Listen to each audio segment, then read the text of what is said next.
සුබ සන්ධ්‍යාවක් කියලා සම්බන්ධ කරනවා. ශ්‍රී ලංකා හේතුවාදී සංගමයේ පෙබරවාරි මාසයේ වැඩසටහන සඳහා ඉස්සින්දනා මහත්මිය පිළිගන්නවා. අද මාතෘකාව වශයෙන් අපි කියවන බලාපොරොත්තු වෙන්නේ ඓතිහාසික චරිතයක් අවලලා ලංකාවේ කලාකරුවෝ විසින් නිෂ්පාදනය කරපු මහරජා ගැමුණු කියන චිත්‍රපටය. ඒ චිත්‍රපටයේ සැදීමට හේතු කරුණු ඒ චිත්‍රපටය සම්බන්ධව වෙන විදිහට චිත්‍රපටියක් හැටියට නතුව ඒ චිත්‍රපටිය මේ අවස්ථාවට තියෙන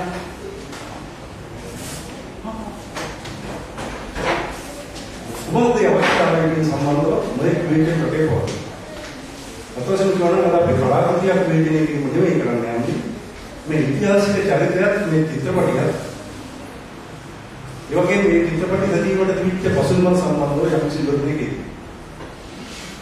කෙනෙකුට දැන් මොනවාම අපි හේතුවාදී සංගමය වශයෙන් මේ චිත්‍රපටියේ ඉතිහාසයේ චරිතකුයි හේතුවාදයට විපුලායකත්වය. මොකද හේතුවාදයේ තියෙන අවශ්‍යතාවය මේ චිත්‍රපටි සහ කේන්ද්‍ර ප්‍රතික්‍රියා ගැන කතා කරනවා.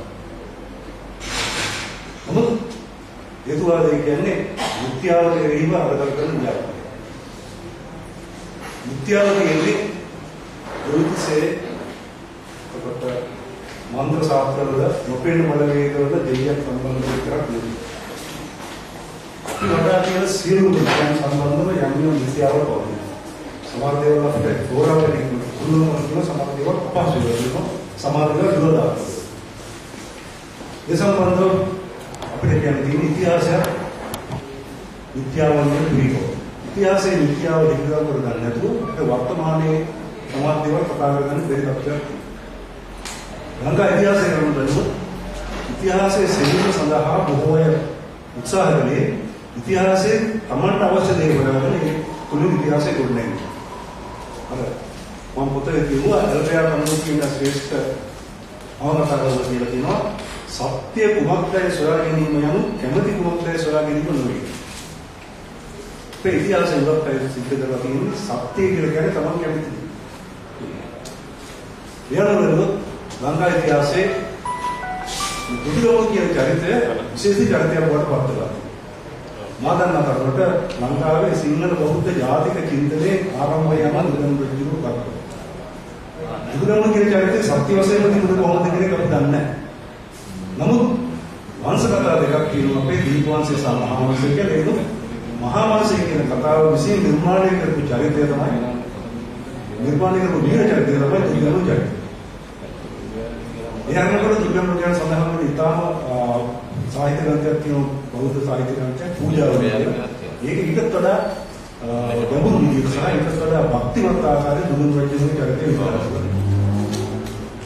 දුර්ගම් රජු තමයි ඊයකින් බලකොට අපතන විතුමාගේ දේශනේ මතක් කියලා කතා කරනවා. ඒ දේශනේ සම්බන්ධව අපි ගෙනලා තියෙන්නේ ආචාර්ය නිර්මාණ රජු ඉතිහාස ගවේෂකෙක් එතුමාගේ ගවේෂණ තවසම කරන ලංකා විශ්වවිද්‍යාලයේ ඒ නම්බර විතර මම ඉතිහාස ගුරුවරයෙක් වශයෙන් තාමත්ම විචක්ෂණශීලී ගවේෂකෙක් හැටියට එතුමා හඳුන්වනවා. මම ඉස්සෙල්ලා හඳුන්වනවා පාසුනා. එතුමාට කියනවා කියන්නේ මේ සම්බන්ධව කතා කිරීමට අපි තෝරගෙන තියෙන තාම සුසු උත්තරයක් නෑ.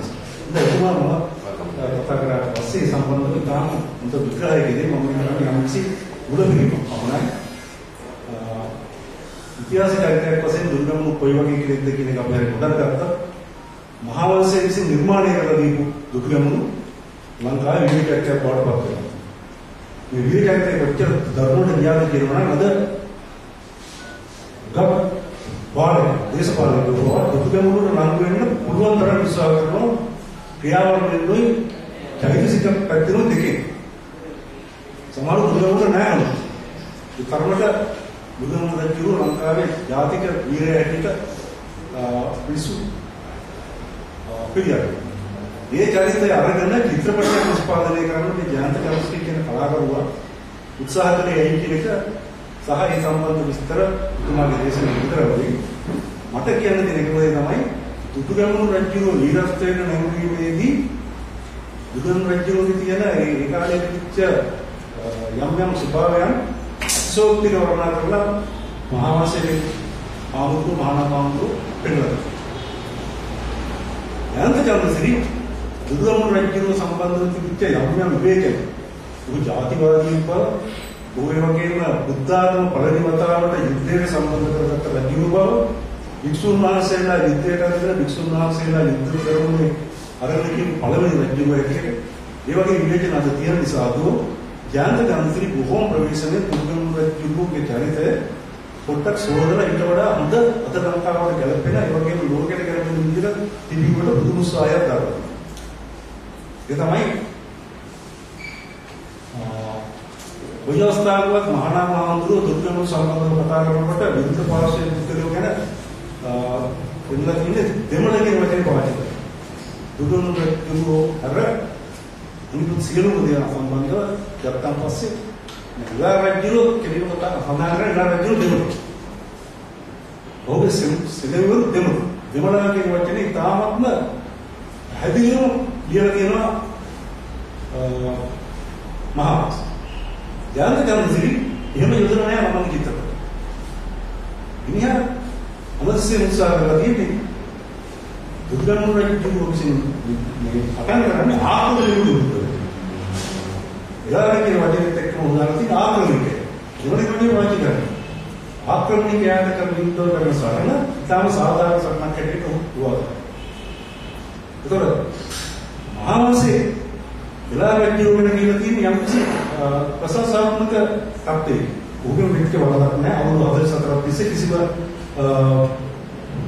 කැරමලි බරව කිසිම විදුලතාවකින් බරව ඊටම දැහැමිස්නේ පාලනය කරපු කෙනෙක් තමයි ඉලාරජ්‍යෝ දීපවංශේ මහාවංශේ දෙකම අනුබලයි.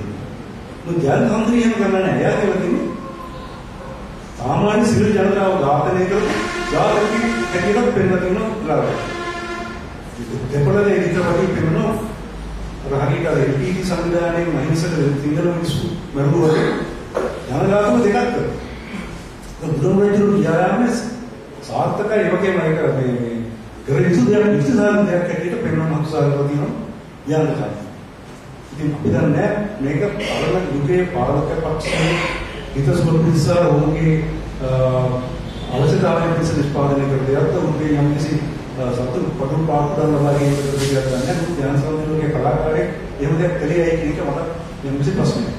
ඉතින් මේ සම්බන්ධව විරුසා ගැඹුරු අපි මොනවාද කියන්නේ නැතුව නෙවෙයි මෙතුමා ඊට වඩා ගැඹුරු විග්‍රහයක දෙන්න පුළුවන්. මෙතුමාගේ විග්‍රහයක ඉඳිමින් අපේ කර්මාන්තයේ වගේ සතරා තමයි ඒකම මහත්මයාගේ විචිත්‍රයෙන් සම්බන්ධව ඉදිරිපත් කරලා ඊට පස්සේ අපි ප්‍රධාන දේශනාවට යමු. බොහොම ස්තුතියි මුලින්ම වශයෙන්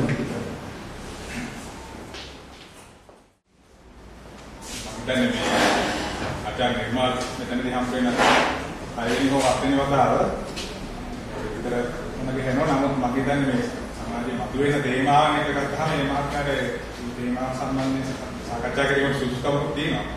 ඒකට පළවෙනි දේ මේක මේ චිත්‍රපටය පිළිබඳ සිනමාත්මක විග්‍රහයක් වෙන එකක් නැහැ.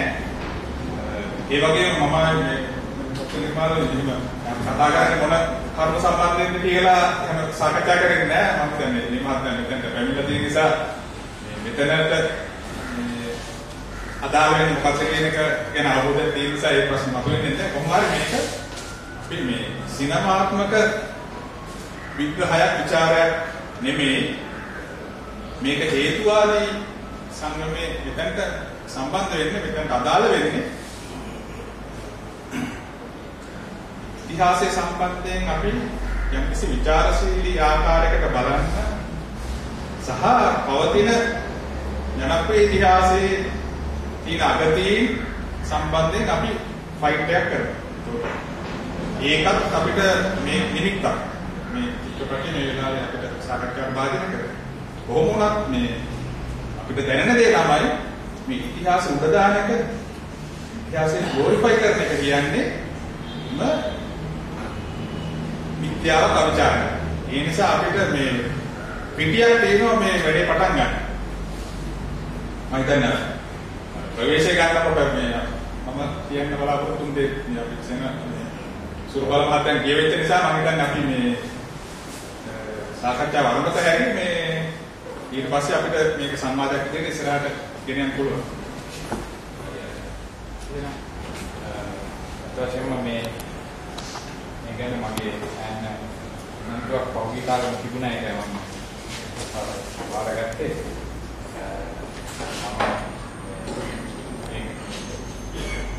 නවකතාවක් විදිහට පළ වුණා. මේක දුරේ වස්තරේ කොටස් වශයෙන් පළ වුණා. මේ ඉස්සලම ඉර රචනය ලියලා පසුව ඒ ඉර රචනය නවකතාවක් විදිහට ලියලා දුරේ වස්තරේ කොටස් වශයෙන් ගියා. ඊට පස්සේ ඒක වෙනම පොතක් විදිහට පළ කරා 2011 දී සහ අපේ තියෙන තුන්වෙනි පුත්‍රනේ 2011 මාස 4ක් ඇතුළත වගේ පාරක් පුත්‍රණය කරලා මට දැනගන්න මම මේක ප්‍රකාශකයාගෙන් දෙවිදු මහත්මයාගෙන් අහුවා. එතකොට මේ මාස කිහිපය තුළ 5000ක් විතර ඉංග්‍රීසි එක සෑහෙන ප්‍රමාණයක්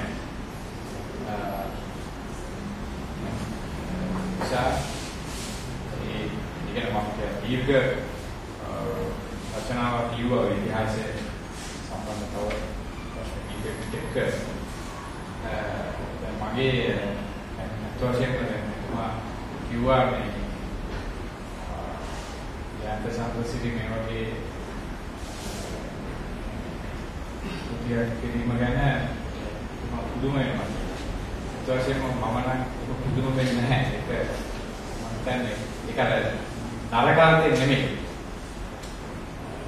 මෙහෙමයි දැන් අපි තේරුම් ගන්න ඕනේ යාන්ත සම්ප්‍රදාය සහ අපි මෙතන උත්තරින් සංවිධානය කරන අය මමත් මෙතන ඉන්න මම දුරන බොහෝ දෙනා අයිති වෙන්නේ එක දේශපාලන කඳවුරකට.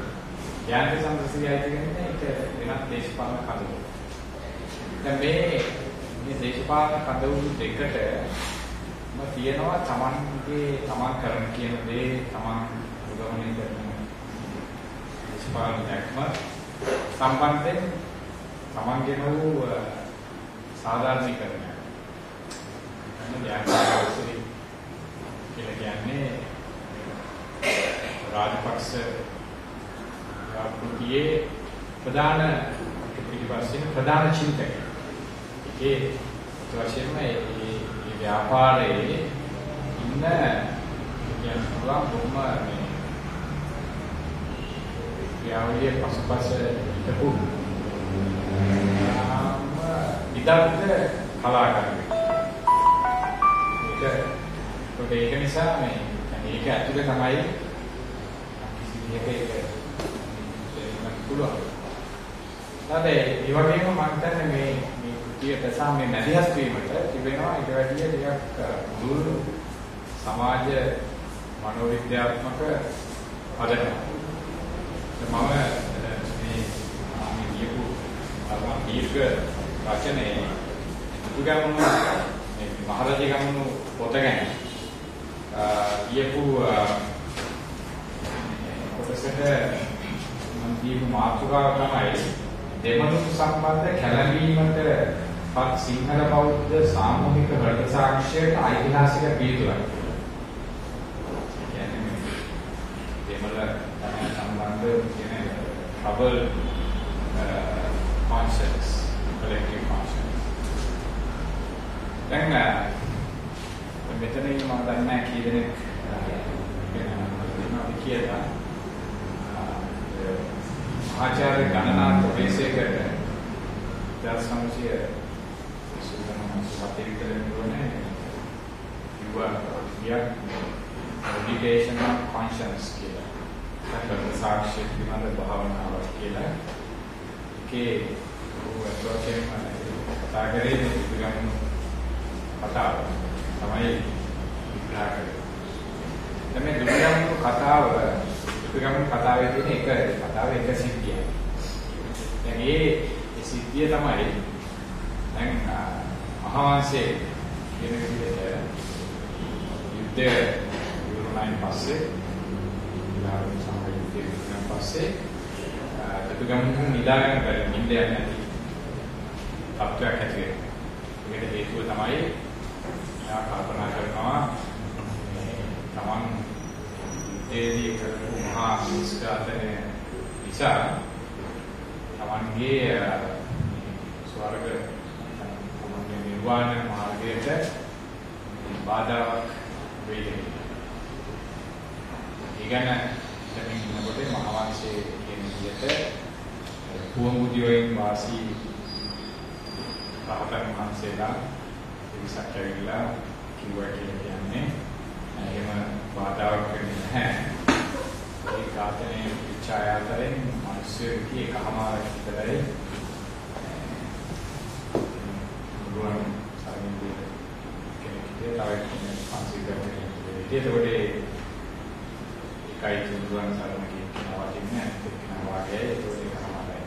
තමයි මහන්සියදී.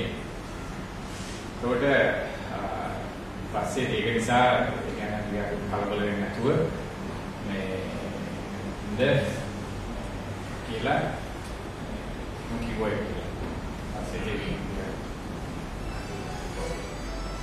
සුදුනාගේ ඒරෝඩේ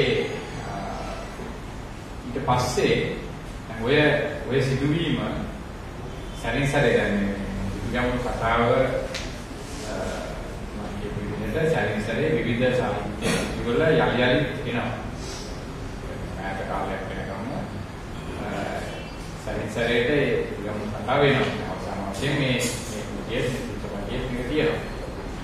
ඒකට මේකේ මේ කතාවේ නැවත කතාව අර්ථකථනය වීමේ ප්‍රධාන ඒකේ තියෙන ගැටලුවක් තමයි මතු කරන ප්‍රශ්නයක් තමයි මේ ප්‍රශ්නය. අර මියගිය මිනිස්සු ප්‍රමාණය. මේක ඇවිල්ලා මේක සාමාන්‍යයෙන් ඔය රජවරුන්ගේ කටයුතු පිළිබඳ ඉතිහාසයේ තියෙන වැදගත් ප්‍රශ්නයක්. අපිට හම්බ වෙනවා මුලින්ම භගවද් ගීතාව මහාභාරතයේ අපිට හම්බ වෙනවා පාණ්ඩවයන් සහ කෞරවයන් අතර කෙරෙන දෙවි අර්ජුන පාණ්ඩවයන්ගේ යහනිය දෙවිත කරන් සිද්ධ වෙන්නේ ඒගොල්ලන්ගේම ඥාති සහෝදරයෙක් ඥාතියෙක්. සහෝදරයෙක් යුද්ධ කරනකොට ඒක උඩ සංවේදී ප්‍රශ්නයක්.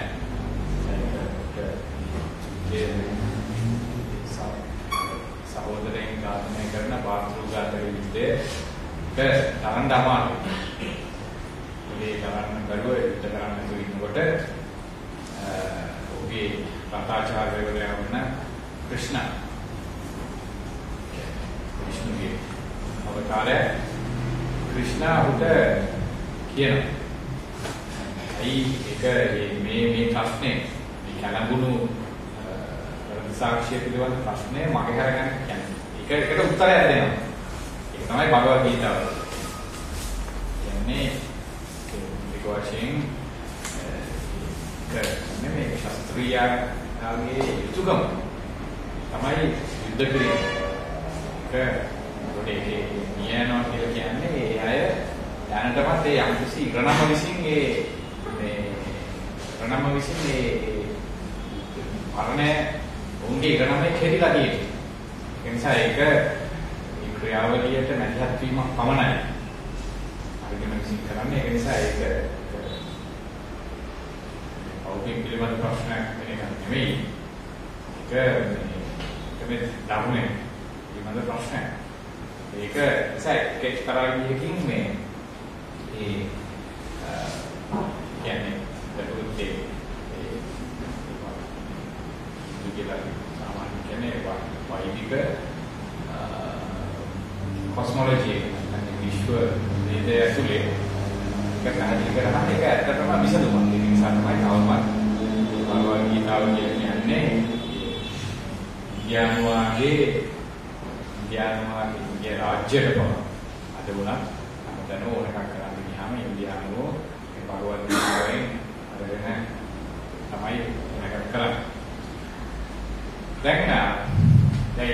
ඒ අවස්ථාව තියෙනවා. ඊට පස්සේ අපිට හම්බ වෙනවා අජාසත් ඒ ප්‍රශ්නේ ඊට පස්සේ කාලිංග යුද්ධයෙන් පස්සේ අශෝක මේ ප්‍රශ්නේ තියෙනවා. ඊට පස්සේ සුමන සාමාන්‍ය සදනවා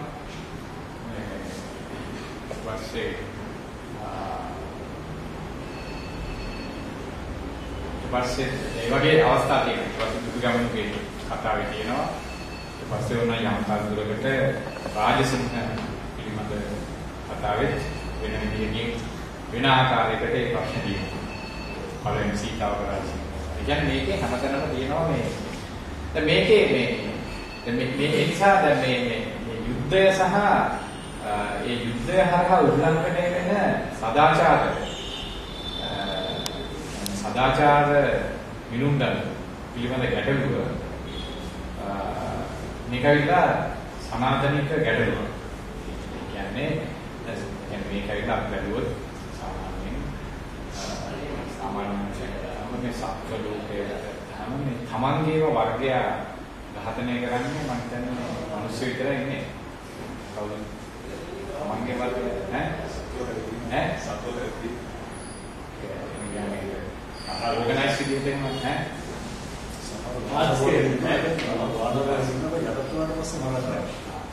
large scale නෑ large scale නෑ large scale පොඩි scale එකේ මිනිස්සු ගත්තා මිනිස්සු ඇවිල්ලා මේ මුලික වශයෙන් ඒක සංවිධානාත්මක මේ තමන්ගේම වර්ගය ඝාතනය කරනවා. ඒක බොහොම සැලසුම් කරලා දැන් මිනිස්සුන්ට මනසකුත් තියෙනවා. මනසක් තියෙනවා. ඒ නිසා මේක මේ තමන්ගේම වර්ගය ඝාතනය කිරීම නිසා තමන්ගේම වගේ කෙනෙක් ඝාතනය කිරීම නිසා ඒක විශාල ඒකilla කියන්නේ ක්ෂතිමය අත්දැකීමක්. ඒක ට්‍රaumatic experience එකක්. ඒකilla නිකන් ඒසි දෙයක් නෙමෙයි. යුද්ධය කියලා කියන්නේ යුද්ධ කිරීම කියලා කියන්නේ මහා පරිමාණයේ තමන්ගේම වර්ගයේ පිරිස් ඝාතනය. දැන් මේකට මිනිස්සු මේකත් එක්ක මේ ප්‍රශ්න විසඳගන්න. මේ නිසා ඇති වෙන මේ මානසික ගැටලුව. ඒක මේ මනසට ඇති වෙන ගැටලුව. මේ මානසික ගැටලුව විසඳගන්න විවිධ දේවල් කරා. භගවද් ගීතාව කියනවා ඊට අමතරව තව දේවල් කරා. එකක් තමයි මේ මම හිතනවා මෙතනත් ප්‍රශ්න ගැන ටිකක් කතා කරලා මතක තියෙනවා. තමයි මේ තමාකින් ඝාතනයට ලක් වෙන පිරිස් වල අනන්‍යතාවයේ අවමානුෂික වෙනවා. එයා මිනිස්සු නෙමෙයි කියලා හඳුන්වන්නේ. ඩිහිමනස්. වෙන විදිහකින් කියනවා නම් දැන් ඉන්දියාවේ ආර්ය යාප වෙනකොට ගොල්ලෝ ඉන්දියාවට ආවේ වශයෙන් මේ වනාන්තර ගිනි දීපි කියන්නේ ගින්න තමයි ඒගොල්ලන්ගේ වනාන්තර ගිනි කියන්නේ වනාන්තර විනාශ කරලා ශිෂ්ටාචාරය කරන ඒ නිසා තමයි ඍග්වේදයේ පළවෙනි ස්තෝත්‍ර කියන්නේ මේ ගිනි දෙවියන්ට මේ හදපු ස්තෝත්‍ර. ඒවා ගිනි දෙවියන්ගේ ශක්තිය, ඒ බලය ගිනි දෙවියන් කියන්නේ ඒක ඉන්ද්‍ර දාපුවම ඔක්කොම වෙනවා. ඒ ගින්දර දාපුවම වෙන එකක් තමයි ඒ වනාන්තරවල ඉන්න විවිධ ජනකණ්ඩායම් එයා මැරෙනවා.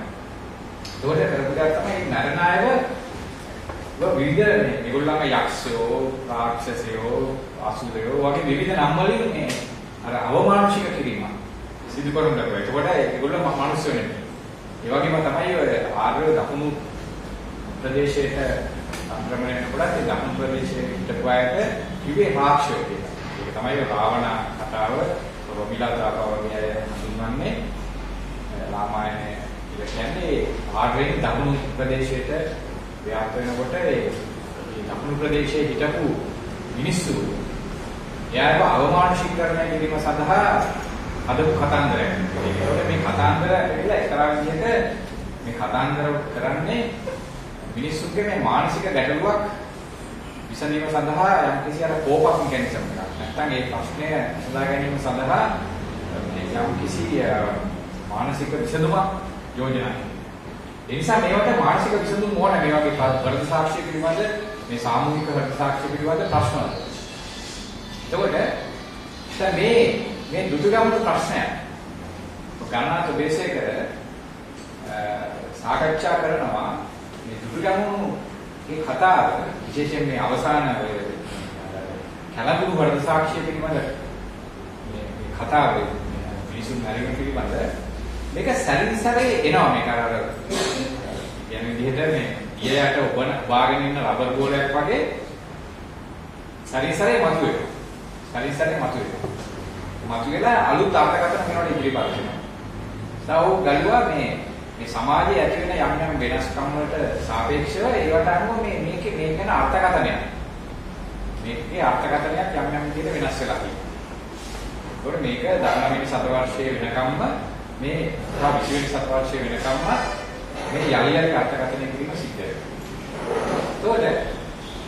දැන් මේක දැන් වර්තමානයේ මේක මේ විශේෂයෙන්ම ඔය Hindu සම්ප්‍රදාය අපි පස්සේකට Hindu කියලා කියන්නේ අපි හිතමු මහා භාරත සම්ප්‍රදායේ වෛදික සම්ප්‍රදායේ යුද්ධ ඊවල ප්‍රශ්න එච්චර ගැටලුවක් මතු කරන්නේ නැහැ. විතරක් ගැටලුවක් මතු කරනවා ඒක භගවත් ගීතාවගේ විසඳනවා. ඒක තරම් එක 100%ක් මන වෙන්න පුළුවන් නමුත් සෑහෙන දුරකට ඒක විසඳලා තියෙනවා. දැන් බුදුදහම තුළ මේක යම් කිසි ප්‍රශ්නයක් ඉතුරු වෙනවා. බුදුදහමේ තියෙන ප්‍රශ්නේ තමයි බුදුදහම මගින් මොන ආකාරයෙන්ම මනුෂ්‍ය ඝාතනය අනුමත කරන්න බෑ.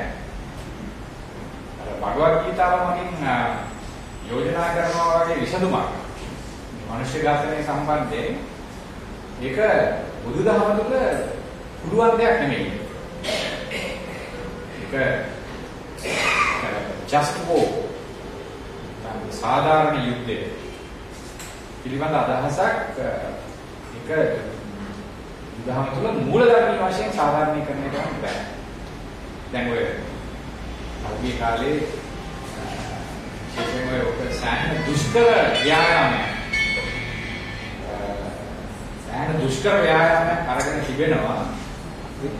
බුදුහාමුදුරුවෝ මේ සම්බන්ධයෙන් යම් කිසි සහනශීලී ආකල්පයක් දැක්වුවා කියලා ඒ වගේ තැන් පෙන්නන්න ඔය පෝසල රජුවන්ගේ ජීවිතයන් යම් ප්‍රදේශ වලනවා.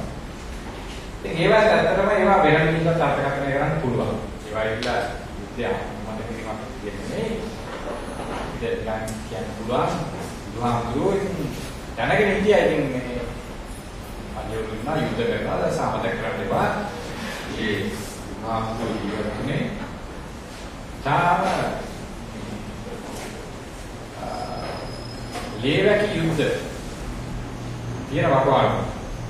ඒ කියන්නේ අපි සාමාන්‍ය මහා ජනපද කියලා කියන පිටා ජනපද විශාල ප්‍රමාණයක් තිබුණු කාලේ ඒවා මත කරගෙන ඉතාම ආක්‍රමණශීලී අධිරාජ්‍යයන් කීපයක් විශේෂයෙන් අවසානයේ මගධ සහ කෝසල එක උදාපුදා ඒවා යටපත් කරගෙන මේ මහා අධිරාජ්‍යයන් තාම ලේවැක් ආක්‍රමණ කරලා මේ මහා අධිරාජ්‍යයන් ගොඩනගන කාර්යය ආවි මැද්දේ තමයි මේ බුදුහාමුදුරුවෝ කටයුතු කරේ සහ තුමාගේ ඒ ක්‍රියාවන් වල නිරත වුණු රජවරු විශාල ව්‍යාසක කෝසල මේ වගේ අය මේ බොහොම හොඳ මිත්‍රයෝ හොඳ සගයෝ හොඳ වචනෙන් කියන දායකයෝ තමයි මේ බොහොම කිට්ටුවෙන් ගන්න කරපුවා. ඒ එයා සම්බන්ධයෙන් පේන විදිහට බුදුහාමුදුරුවන්ගේ ආකල්පෙන්නේ බොහොම මේ යන බුලම් බොහොම මේ ඒකෙන් ඒවා ගැන ඒ රජුරුවන්ගේ දේවල් වලට අත ගහන්න ගියේ නෑ. නෝ ඒව නිකන් කියලා වැඩක් නෑ යුද්ධ කරන්න එපා හොඳ නෑ ඒක. ඒක සම්බන්ධ වෙනම ආකල්පයක් තිබුණා. නමුත් කියන්නේ මම දේවල් කිව්වා. ඉතින් මේ සාමාන්‍යයෙන් මේ බුදුහාමුදුරුවෝ සමහර ගැටුම්කාරී අවස්ථා සම්බන්ධ ගණියක් කියන දිහා බලපුවම අපිට වෙනවා ඔහු බොහොම අවිහිංසාවාදී ක්‍රමයක් අනුගමනය කරේ කියලා. යම් දමනය ආලෝක දමනය වගේ අවස්ථා. පේනවා. ඊට වඩා වෙනස් මේකක් ටිකක් වැදගත් මහා වංශයේ තියෙනවා. යක්ෂ දමනයේ සම්පූර්ණ ආලෝක දමනයට වඩා වෙනස් බොහොම වයලන්ට් හිංසනකාරී දෙයක්. ඉතින් මේ මම මෙතන කියන්න හදුවේ මේ බුදුහාමුදුරුවෝගේ ප්‍රවේශයයි යුද්ධයයි අතර නොබෑහෙන දෙයක් තියෙනවා. ඒ නිසා කෞමිකාරික උත්සාහයක් තියෙනවා. එහෙම එකක් නෑ. යම්කිසි මේ කියන්නේ ප්‍රචණ්ඩත්වය බුදුහාමුදුරුවෝ අවශ්‍ය වෙලාවලට ඉවසුවා කියන එක මේ පෙන්වන්න යම් බොහොම අපිට කියන්න පුළුවන් බොහොම ඩෙස්පරේට් බොහොම අපේක්ෂා බංගිත උත්සාහයක් තිබෙනවා. ඒක එකක් මතක තියාගන්න ඕනේ. ඉතින් මෙන්න මේ පසුබිම. දැන් මේ පසුබිමේ අපි වැළුවොත් දැන් ඔය වැළුවොත් පහුගිය අවුරුදු ගණනාවක් කියලා කියන්නේ යුද්ධය මේ වෙන විදිහට යම් සිරි මේ ක්‍රියාවලියට නිරත වෙන්නේ යුද්ධ ආරම්භ වෙලා තිබුණු කාලෙ වෙන්න ඕනේ. අද 11 කල කරන්නේ ඉවෙනකොට මේක කාලේ ඉබුයි පත්තරේ ගියා. එන්නේ කියන්නේ මේක සිනාගේ ඔළුවේ එන්නේ. ඒතකොට යුද්ධේ වෙලාවේ එන ප්‍රශ්නයක් තමයි මේක හදන්නේ. පිළිවෙල ප්‍රශ්නය. කොහොමද මේ ප්‍රශ්නෙට මුහුණ දෙන්නේ? ඒකට මම දැන් ඒක තමයි අර ධනාතෝපේශයකට කියන්නේ. ධනාතෝපේශයකට කියන්නේ මේ කතාව යලි යලි දෙනෙක්කින් පේනවා මේ සිංහලයාගේ නැත්නම් මේ බෞද්ධයාගේ හෘද සාක්ෂිය. ඊළඟ ප්‍රශ්නේ. ඒකට වහනවා. මොකක්ද මේ හෘද සාක්ෂියට උනේ? මේකේ අර උදාහරණයක් විදිහට කහමාරක් මලේ කියනකොට ඒතර පැහැදිලිව කියනවා මේ එක හෘද සාක්ෂිය ඒක ප්‍රතික්ෂේප කිරීමක් අර මූලික බෞද්ධ ප්‍රතිපදාවන් මූලධර්ම ප්‍රතික්ෂේප කිරීමක්. ඒක අශෝකගේ හැසිරීමට වඩා වෙනස්. අශෝකයක වරදක් විදිහට බාර ගන්න. ඒක කියන දේශපාලන හැඟීම් වුණත් ඒක ආචාර ධර්මික පැත්තට ඒක බාර ගන්න එක වරදක්. ඒක අවිහිංසාව කරන්න ගන්නවා කියන එක. මම කියන්නේ මේක ඇත්තටම මොකක්ද කියන එක නෙවෙයි මේ කතාව. මම මේ කතාව දිහා බලන්නේ. මේ කතාව ඇවිල්ලා මේ අර කෝපක් මෙකැනිසම් කියන්නේ මේ මානසික ප්‍රශ්න ඉඳගන්නේ සාමූහිකව. මානසික ප්‍රශ්න ඉඳගන්නේ මේ මානසික උපක්‍රම විදියට අරගන්නවා. ඒතකොට බුදුගමු කතාව මෙහෙම වෙන්නේ මොකක්ද කියන ප්‍රශ්නේ. දැන් ඔය පසුබිමේ තමයි මම මේ ප්‍රශ්න දිහා බලන්නේ. දැන් මේකේ මේ බුදුගමු කතාව කියන්නේ බොහොම සරල. කියන්නේ සරල කතාවක්. සරල කතාවක්. දැන් හැබැයි මම හිතන්නේ මෙතන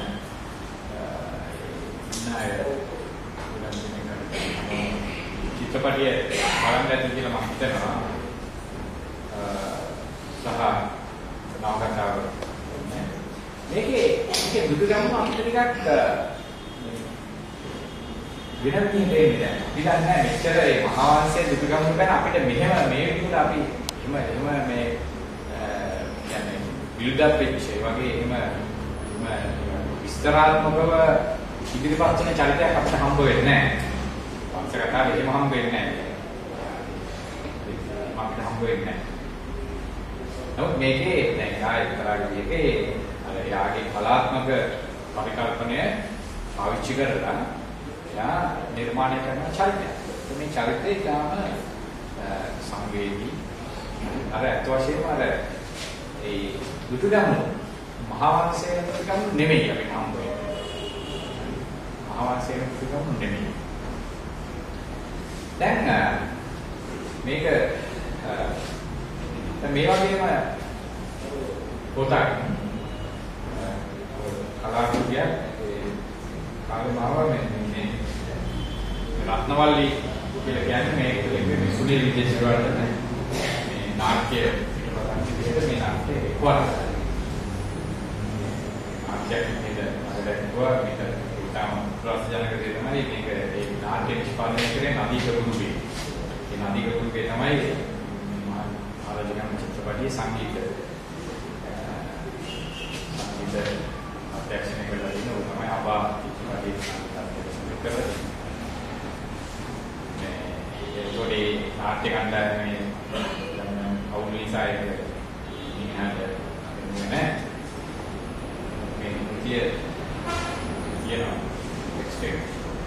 දැන් මේකේ තොර මේ බොහෝ දුරට මේ එක ප්‍රශ්නේ තමයි මේ සාකච්ඡා වෙන්නේ එක ගැටලුව. එක ගැටලුව තමයි සාකච්ඡා වෙන්නේ. හැබැයි මේ පරස්පර දේශපාලන දෘෂ්ටිවාදී ආස්ථාන දෙකක ඉන්නවා. දැන් මේකට අනුව දැන් මේ අපිට මේ ලාභය දුකගන්න මේ දෙන්න.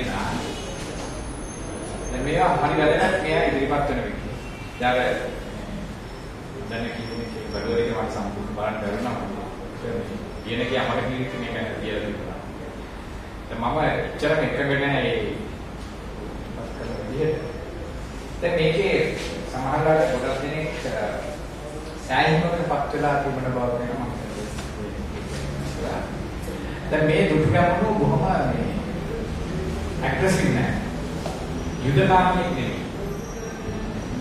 ගැමුණු බොහොම මෘදු සතුරා ගැන බොහොම අනුකම්පාවෙන් හිතන සාමකාමී හිතන කෙනෙක්. ඉලාරක් සංවේදී මිනිස්සෙක් නමුත් ආක්‍රමණිකයෙක් සහ එතන නමුත් අර මෙතන අර හරි වැදගත් දෙයක් තියෙනවා මේ හෘද සාක්ෂිය පිළිබඳ ප්‍රශ්නය. දැන් තා අපූර්ව දේ තමයි මේ මහරජගමුණු නවකතාවේ හෘද සාක්ෂිය පිළිබඳ ප්‍රශ්නය කලබල හෘද සාක්ෂිය trouble conscience ඒක කියන්නේ දුටුගැමුණු නෙමෙයි ඉලාරක්. හරි දුටුගැමුණු නෙමෙයි තියෙන්නේ ඉලාරක්. එන උඩ තමයි තියෙන්නේ උඩ තියෙන ප්‍රශ්නයක්. ඒක චිත්‍රපටිය මම හිතන්නේ ඒක එච්චර ප්‍රාණවත්ව එළිය දෙන්නේ නැහැ. මම දැනගෙන හිටියා මම මේ කියන්නේ නවකතාව බලනකොට මම ඒක ලිව්වත් කොහෙද මම දැනගෙන හිටියා හොඳටම මේක චිත්‍රපටියේදී මේ නවකතාව කනවා කියලා. කියන්නේ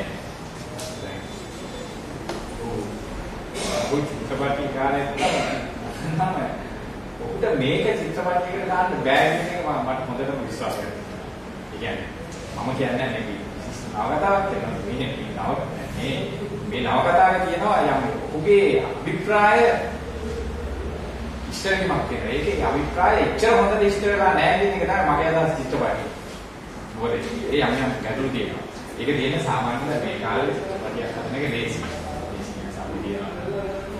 ටෙක්නොලොජි එක කියන සිනමා තාක්ෂණය පහළ දියුණුව. මේවා සායන දුන්නු මරෝණය. නිසා සාමාන්‍යයෙන් සිනමාවේ මේ තාක්ෂණික පාර්ශ්වයේ දියුණුව නිසා කැමරා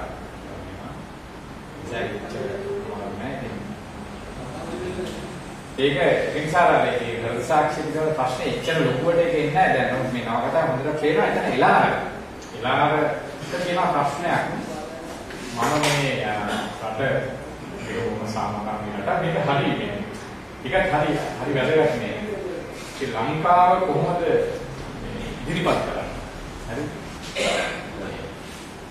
මේකයිලා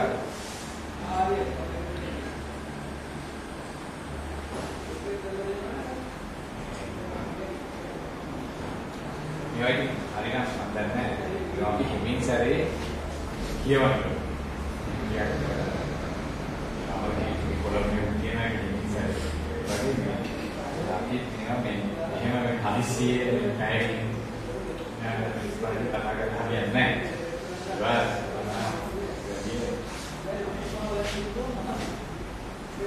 සැරේ කියවන්න. මේක කියන විදිහට මේ ලංකාව කියන්නේ ඉලාරක හිතගන්නේ කියනවා. ප්‍රථම පුරුෂ ආඛ්‍යානය. එහෙත් පාරාදීසයකයි වහවැටි පැමිණි අත්පත් කොටගත් මේ භූමියේදී ඔහුට මුණ ගැසෙන මිනිස්සු මහා අමුතු මිනිස්සු වූහ. සාමාන්‍යයෙන් අනිත් ඕනෑම මනුෂ්‍යයන් පිරිසක් අතර ඉන්ද්‍රියයන්ගෙන් සේම දුර්වලකම් වලින් සමන්විත වූවා. මොහු විස්මයජනක මානසික සුවයක් මුක්ති විඳින්න සිටින වූ. ඊටම සරල ලෙසත්, ඊටම සැහැල්ලු ලෙසත් තම ජීවිතය ගත කළ ඔවුන් නිතරම උත්සාහින් කතා කරන අතර ඔවුන්ගේ මුහුණු හැම විටම සිනහයෙන් පිරිකැවතියේ. ඒ සිනහව ඔවුන් තම ආරක්ෂකයන් කෙරෙහි නොමසුරුව පුද කළා. එසේම ඔහු තම ආරක්ෂකයන් දෙස සැකයකින් හෝ බියකින් හෝ නොබැලූ. ඕනෑම ආරක්ෂකයෙකු අංශයෙකු ඕනෑම විටක ඔහුගේ රටට පිවිසීමට හැකි විය. එසේ පිවිස වෙලගෙන දාම යෙදීමටද හැකි විය. අවශ්‍ය නම් ආවාහ විවාහ කර ගැනීමටද තවත් අවශ්‍ය නම් මෙහි කලබදියම් වීමටද කිසිවෙකුගේ බාධාවක් නොතිබිනි. වර්ණයේ මත හෝ වර්ගයේ මත හෝ කිසිවෙකු කිසිදු වෙනසක් නොපෙනුන අතර ආගම නිසාවත් කිසිවෙක් නොසලකා නොහරින ලද්දේ. මේක තමයි ඒ කියන්නේ දිවයිනේ මේ දිවයිනේ ඉඳපු ජනයා පිළිබඳව විලාර හිතන දේ. එහෙම නැත්නම් එරෙමින් කියනවා නේද? තුමා කිව්වේ මේ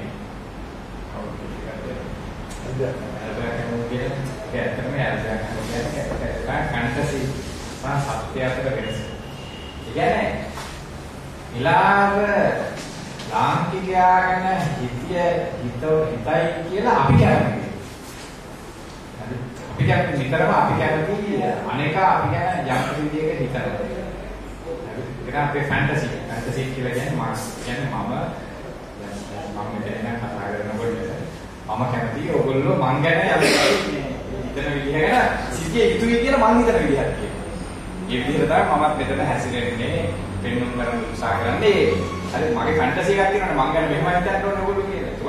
ඒකට මේකක් තියෙනවා. ඒ වගේ නිතරම මේ අපේ යන මගේ පුදුම මිත්තන් කියන්නේ මගේ පුදුම මිත්තන් කියන්නේ මමම තමයි මගේ එක්ස්ටෙන්ෂන් එක. එයා ගැන ඉලා මේ සතුට අනේක මගේ අනේක මම ගැන මෙහෙමයි හිතුවේ. අරකට සාමාන්‍ය මිනිස්සු කියනවා සාමාන්‍ය කෙනාගෙන් ඒක ප්‍රශ්න නැහැ. අපි හොඳින්ද හොඳයි. හරි. එහෙම කියනවා. කියන්නේ අපිම කියනවා දැන් අපි හොඳයි. හරි. ඒකට අපි ඒක අපිම කියාගන්නට වැඩි අපි කැමති අනිත් අය අනිකාය කියනවා. ඒකනේ අපිට දැන්. තමන්ම කියාගත්තයි කියලා තමන්ට ඒ තරම්ම සතුටක් ඇති වෙන්නේ නැහැ. දැන් සමහර අයට සිද්ධ වෙනවා කවුරුත් එහෙම කියන්නේ නැතිවම තමන්ම ඒ ඔය දේශපාලනඥයෝ ගොඩක් කරනවා මේ තමන්ම සල්ලි දාලා පෝස්ටර් ගහගෙන අහවලාට පොදු ජනයාගේ උපහාරය කියලා මූණු දාලා තාප්පුවල ගහනවා. කියන්නේ ඒක අනේකාගේ නමින් තමයි ගහන්නේ. තමන්ම ගහන්නේ මට මගේ උපහාරය කියලා ගහන්නේ නැහැ. ඒක මං තමයි ගහන්නේ. ඒක තමයි මගේ ෆැන්ටසි. හරි මගේ මනස් සෘෂ්ටිය. ඒකට මේකේ තියෙනවා මේක ඉලාර නෙමෙයි. ඉලාර කිව්වට කියලා කොහෙවත් නැහැ. හරි මේක ඉලාර කිව්වා කියලා ඥාන චන්දසිත කියන්නේ. ඒකට ඒ කියන්නේ මොකද්ද? ඉලාර මෙහෙම කියනවාට තමයි මම සතුටු. මට සතුටක් ලැබෙන්නේ ඉලාර මා ගැන මෙසේ කියන නිසා. කියලා එහෙම හිතමු. එයා කියයි නෑ එහෙම නෙමෙයි මම මේක උත්තර දෙන්නම්. ඒක වැදගත්. ඒක ඒ විදිහට තමයි දැන් ඒකෝට ඒ ට්‍රබල් කොන්ෂස් නිතරම දැන් මේ චිත්තපටි යම් දුරකට තියෙනවා. දැන් දුරකමට කිසි ප්‍රශ්නයක් නැහැ. දුරකමට කිසිම සැකයක් නැහැ තමන්ගේ මේ තමන්ගේ කාර්යය පිළිබඳව. මේ තමන්ගේ කාර්යයේ ධාර්මික භාවය පිළිබඳව මොරල් හයි ග්‍රවුන්ඩ් එක පිළිබඳව ඒක සදාචාරාත්මක වශයෙන් කොයිතරම් උසස්ද කියන එක සම්බන්ධව කිසිම ගැටලුවක් නැහැ. ඒකට යාට there's no trouble consciousness. මේකක් නැහැ. නමුත් එලාට විතරම තියෙනවා. එලාට විතරම තියෙනවා. ඒ කියන්නේ එලාට නරක විදිහට තියෙනවා නෙමෙයි ඉතිපත. ඒක හරියට වැදගත්. දැන් මේකේ ඕක තමයි මම හිතන්නේ මේ ගොඩක් අය මේ නොමගෙන් කියනවා කියලා මම හිතන්නේ. මේක මේ දැන් එහෙමනේ දැන් අපේ සාමාන්‍ය කතිකාවේ ප්‍රභාකරන් කියන්නේ කිසිම මනුස්සකමක් නැති මිනිහෙක්නේ දුෂ්ටයෙක්නේ එහෙමනේ ඉතින් එහෙම නෙමෙයි මෙතන මේකේ ලාභෙම නෙමෙයි ලාභ සංවේදී යාගේ දුව අපේ මානසිකව ආදරය කරන බව ඈ දුවගේ වීරයා තමාගේ සතුරා බව දැන යා දුවට කැමති ඒ දුවට ඒක ඩිස්කරේජ් කරන්නේ නැහැ යා ධෛර්යමත් කරන්නේ නැහැ ඒ සම්බන්ධව හරි. එහෙම එකක් කියනවා මරණ මොහොත එහෙම කියනවා. දැන් අන්න ඒක හරි වැදගත්. ඒක ඇයි එහෙම වෙන්නේ? මම අහන්නේ ඇයි ඒක එහෙම ඉදිරිපත් වෙන්නේ? හරි. ඒක හරි වැදගත්. ඒ කියන්නේ දැන් මෙතන මට ඕන මේ කියන්න පුළුවන් මම කියනවා. දැන් මේක දැන් මේක මම මෙතන මේක රත්නවලි ගත්තොත් මේක සම්පූර්ණ අනිත් පැත්තට. ඒක අනිත් පැත්ත. ඒක එලා නැහැ චරිතයක් කියන්නේ. චරිතයක් කියන්නේ මේක. යා මෙන්න මොකද එලා නරවට පස්සේ තත්ත්වයකට තමයි තියෙන්නේ. මෙන්න එලා නරවට පස්සේ ගමන් අනුරාධපුරේ අගරතර පස්සේ අවස්ථාවක් තමයි මේක තියෙන්නේ. හැබැයි ඒකේ තියෙනවා ඒකේ දුටුගමනු මේ දැන් අරකේ ඉන්නේ මේ ආතතියෙන් මිදෙන්න මක්කන් බොන්නේ එලාගෙන හරි ආතතියම චිත්‍රපටියේ ආතතියෙන් මිදෙන්න මක්කන් බොන්නේ එලාගෙන හරි මේකේ ආතතියෙන් මිදෙන්න මක්කන් බොන්නේ බුදුගමන හරි ඒතකොට ඒ ඉන්න ගමන් බුදුගමනට කියන ප්‍රශ්නයක් එයා ඉන්නවා එයාට ඉන්නවා මේ උපදේශකයෙක් පත්මශ්‍රී කියලා පත්මශ්‍රී කියලා කියන්නේ මංජුශ්‍රී රීඉන්කාර්නේෂන් එකක් වගේ කියනවා මංජුශ්‍රී කියන්නේ පොත්සත් ඒ කියන විදිහට ඒ එලාරගේ දැන් මේක හරි ඒකත් හරි ඉන්ටරෙස්ටිං දැන් මේකේ එලාරගේ මේ කවුද උපදේශකයා වටාර කියන්නේ නිකාන කපටි කිසිම සදාචාර ගුණධර්මයක් නැති කියන්නේ ඉලාතරක්වත් ඉලාරයක් නෙමෙයි ඉලාර ආක්‍රමණිකේ යා බෝරිය කෙනෙක් වුණාට යාර තියෙනවා මේ යාර ප්‍රතිසාක්ෂයක් තියෙනවා අරයට එහෙම එකක් නැහැ යා බොහොම කිසිම මේ සදාචාරාත්මක වශයෙන් අපිට කිසිම නැහැ ඉලාර ගැන අපිට ඔය සිම්පති එකක් හැදෙනවා වටාර ගැන කිසිම සිම්පති එකක් හැදෙන්නේ නැහැ ඒකට යා තමයි මේ ඉලාර කියන්නේ යාර වෙනුවෙන් ඒ බෞද්ධයන්ට විරුද්ධව සියලුම නරක දේවල් කරවන්නේ ශ්‍රී මා බෝධිය කපා දැමීම සඳහා සහකරන්නේ සාමාන්‍ය ජනයා මාරවන්නේ ඒවා කොහොම කරන්නේ නමුත් මේකේ ඉන්න මේ පద్මශ්‍රී ඇවිල්ලා ඊට වඩා කොහොම බෝධිසත්වයේ ඔහු තමයි එලාරට උපදෙස් දෙන්නේ. ඒතකොට ඒකේ කියනවා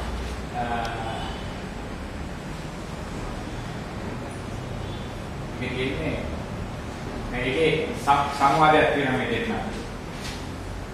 එලාර නියගොස් හරියටම බැලුවොත් එලාර නියගොස් හරියටම කිව්වොත් මාහු මරාදවා. නැනේ යමු කියනවා. හරි මෙන්න මේවා තමයි හරියට. හරියට කියොත් මාව මරා දානවා. සුදුස් වසරකට පසුවත් අනුරාධපුර වැසියන් මහත් ගෞරවයෙන් ඔහු මතක් කරනවා. ඔහු ධර්මිෂ්ඨයි කියන පාලනය පසුබිමේ ඔබද සිටි බව කියවෙනවා. කියලා මේ පద్මශ්‍රීට කියනවා. ඒකට පద్මශ්‍රී කියන මහරජා උපදේශකේ කරන්නේ ඉදිරියේ පෙළෙන මාර්ග ගණනාවක් අතරින් වඩා සුදුසු ප්‍රඥාවන්ත මාර්ගයේ දෙන්වීම පමණයි. උපදේශ ලබන්නා තමාම තෝරාගන්න යුතුයි.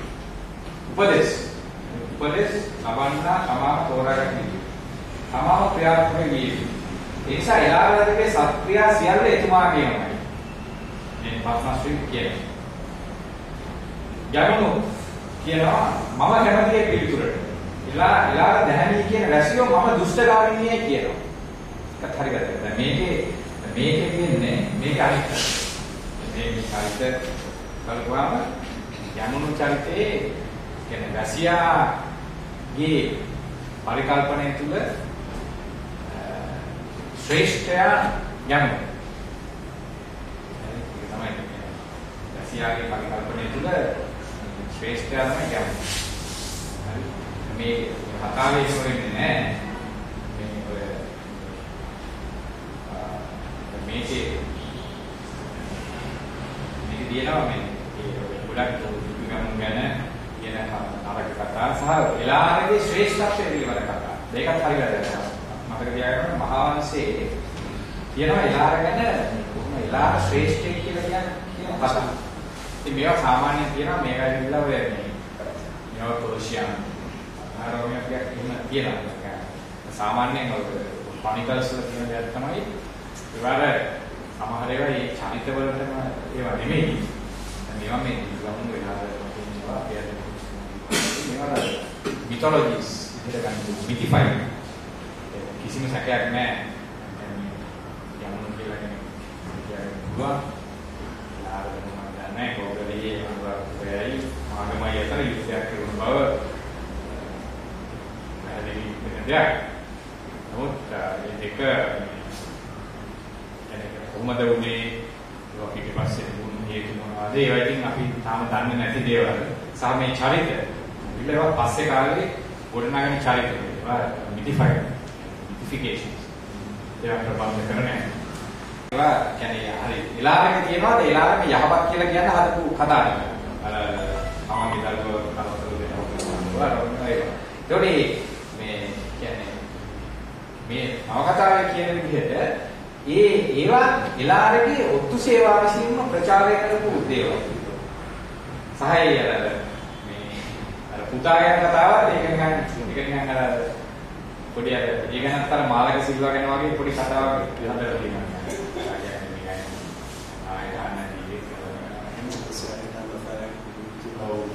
ඒ වගේම නිකන් එහෙම මේ ඒවා ටිකක් අර මේ ඒවා තමයි අපිට තියෙන ප්‍රශ්න. කියන්නේ මේ අතවශ්‍යම දැන් මේ මහා වංශය කියලා කියන්නේ මහා වංශය අපි කොයිතරම් සිංහල වලට මේ මහා වංශය කියන්නේ ටිකක් මේ සිංහල බෞද්ධයන්ට විශේෂයෙන් ඔය මම කියන්නේ 1983 පස්සේ ඇතිවෙච්ච මම කියන්නේ සිංහල ජාතික වාදයේ දෙවනි රැල්ල. මේ දෙවනි රැල්ල තුල මේ ලොකු ප්‍රශ්නයක් ඒ මහා වංශය. මහා වංශය ලොකු විශේෂයෙන්ම කර්ණාටකයේ වගේ අය විශේෂයෙන්ම මහා වංශය ගැන ලොකු විවේචන ඉදිරිපත් කරලා ඒක අපිට කියනවා ඒක සම්පූර්ණ ඩිකන්ස්ට්‍රක්ෂන් එකක් කරා. දැන් ඊට පස්සේ ඔය නලින්ද සිල්වලා වගේ අය තිබුණ ප්‍රශ්නයක් තමයි කොහොමද මේ ගණනාත්මක බේසය කරලා වගේ අයට අභියෝග කරන්නේ කියලා. ඒකට ඒගොල්ලෝ මේ මහා වංශයේ ලංකාවේ ඉතිහාසය ගැන අලුත් කතාවක් හැදුවා. කියන්නේ අලුත් ඩිස්කෝස් එකක් නැත්නම් අලුත් කතාවක් ඒගොල්ලෝ ගොඩනැගුවා. මේ ගොඩනගපුවා මේක අලින්ද සිල්ලා කියනවා මේ ලාභ ධාර්මිකයයි කියන කතාව සාව විගමන දුෂ්ටේ. විගමන කියන්නේ අතරම දුෂ්ටේ. විදියට තමයි ඉදිරියට. මේක ඒ කාලේ හිටපු යා කියනවා මේ කියන්නේ වාසේ. ඒ කාලේ හිටපු NGO විසින් කරපු වැඩක් කියලා. මම අනේ පොත ගෙලිවල නැහැ. කියන්නේ පොඩි හන්ඩෝන් නෝවරේ කියලා එහෙම හොඳ නැහැ. එයාගේ සාගස්ටික් විදිහට කියන්නේ. ඒ කියන්නේ ඒ කාලේ හිටපු අර දේශද්‍රෝහී කියලා කියන්නේ සිංහල විරෝධී යම් පිරිස් හදපු කතා තමයි මේවා. හරි අදත් එහෙමයි අදත් ඇවිල්ලා සිංහලයට යුද්ධේ නියෝනේ හදන්නේ ඒක කරා ඒ වගේ ඉඳලා වගේ. අනේ ඒ වගේ කට්ටියක් එකතු වෙලා හදපු එකට තමයි මේ ලාභ ධාර්මිකයි කියන කතාව. දුටුගම දුස්තයි එකට මේ කියන විදිහට ලාභ තිබුණා ලොකු ඔත්තු සේවාවක් මානසික මෙහෙයුමක් තිබුණා ලාභ ව්‍යාපාරයේ. මානසික මෙහෙයුමේ ප්‍රතිඵල තමයි ඒවා. ඒක මේ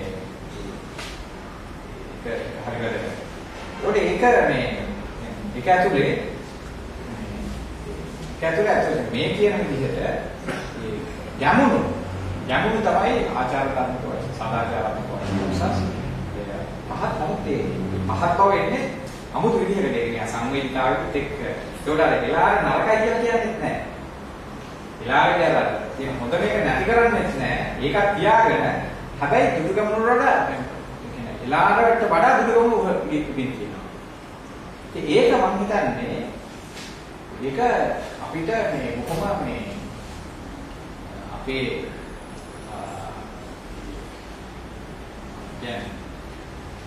මේ වකවානුවේ විශේෂයෙන්ම යුද්ධ කාලේ යුද්ධෙත් එක්ක ආපු අපේ ප්‍රශ්නෙට සිංහල බෞද්ධයාගේ ප්‍රශ්නෙට ඉතාම සාර්ථක පිළිතුරක් කියලා මම හිතනවා. අතවශ්‍ය මේ සාර්ථක විදිහට චිත්තපටියට වඩා හොඳට තියෙන නවකතාවක් කියන එකයි මගේ අදහස. ඒ විතරක් නෙමෙයි. තව තියෙනවා මේකේ තව එකක් ගොවියා පිළිබඳ අදහස. හරි. දැන් මට ඒක ගැන තුනයි ගන්න. ඊළඟට මහින්ද රාජපක්ෂත් සීසානේ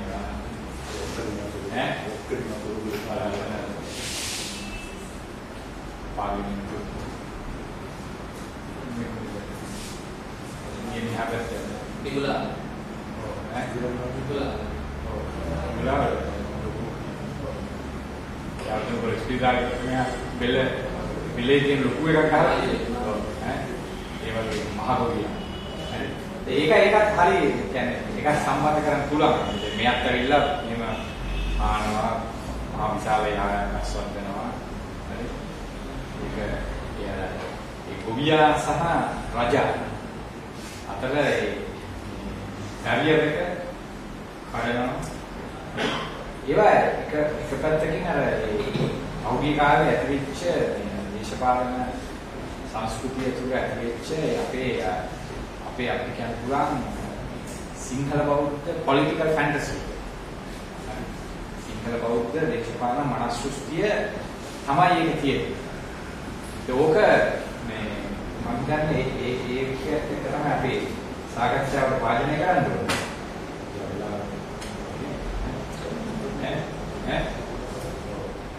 නෑ වුණා අපි සාකච්ඡා කරන්න පුළුවන්. දැන් මෙහෙමයි මේකේ මම තව එකක් කියන්නම්. දැන් මේ කතා කරන දෙයක් දැන් මේක නේ අපි චිත්‍රපටයක් නෙමෙයි අපිට මේක චිත්‍රපටයක් විදිහට වෙනම බලන්න බැරිද මේක මේ ඉතිගමන ගැන ඉතිහාස කතාව අමතක කරලා එහෙම එකක් තියෙනවා දැන් මේකේ යා එහෙම උත්සාහයක් තියෙනවා නමුත් ඒක මම හිතන්නේ එච්චර ඒක බොරුවක් කියලා මම කියන්නේ උත්සාහය කියන්නේ යාම අපිව රවට්ටන්න සහ යාම රවට්ට ගන්න හදන එකක් වගේ තියෙනවා. දැන් මේක මෙහෙමයි. දැන් සාමාන්‍යයෙන් ඔය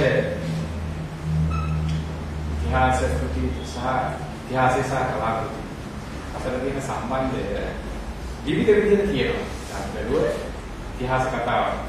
හරි. කියනවා විතර මනමේ කියලා. දැන් මනමේ විදිහේ තියෙන ජාතක කතාව වල කාර්ය කතාව. ඒක මනමේ කතාවල සිංහ බව කියලා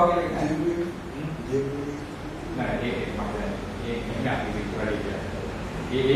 කියන්නේ චිත්‍රපටි ඔව් චිත්‍රපටි ඒ කියන්නේ මම වෙන වර්ගයක් කතා කරනවා වෙන ෂානර් කියලා වෙන එක දැන් සිංහ බව නාට්‍ය එක සරචන්දේ දෙස් සිංහ බව කතාවත් මහවංශයේන කතාවක් හරි හැබැයි මේ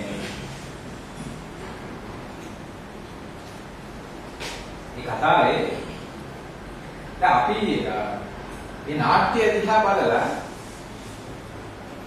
අපිට මේ ඉතිහාසයත් එක්ක අපි ඒක පටලවන්න යන්නේ නැහැ. හරි? සාමාන්‍යයෙන් මේ සිංහබාහු නාට්‍ය තුලින් අපි මේ මහාවංශයේ සිංහබාහු පිළිබඳ ඉතිහාසය දකින්න යන්නේ නැහැ කවුරුත්.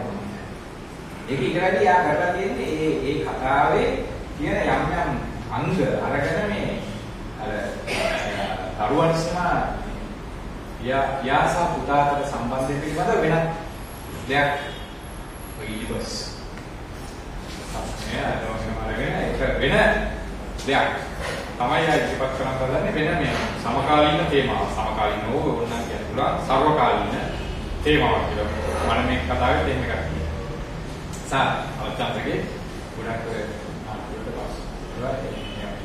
පස්සේ ඒක අපිට ඒකෙන් අර ඉතිහාසය පිළිබඳ අපි ඒකේ ඉතිහාසයේ ප්‍රශ්නේ අපිට වද දෙන්නේ නැහැ. නමුත් මේක අපිට එහෙම බලන්න බෑ. දැන් දුටුගමන බලන්න ගියාම අපිට බෑ මේ ඓතිහාසික ආඛ්‍යානයෙන්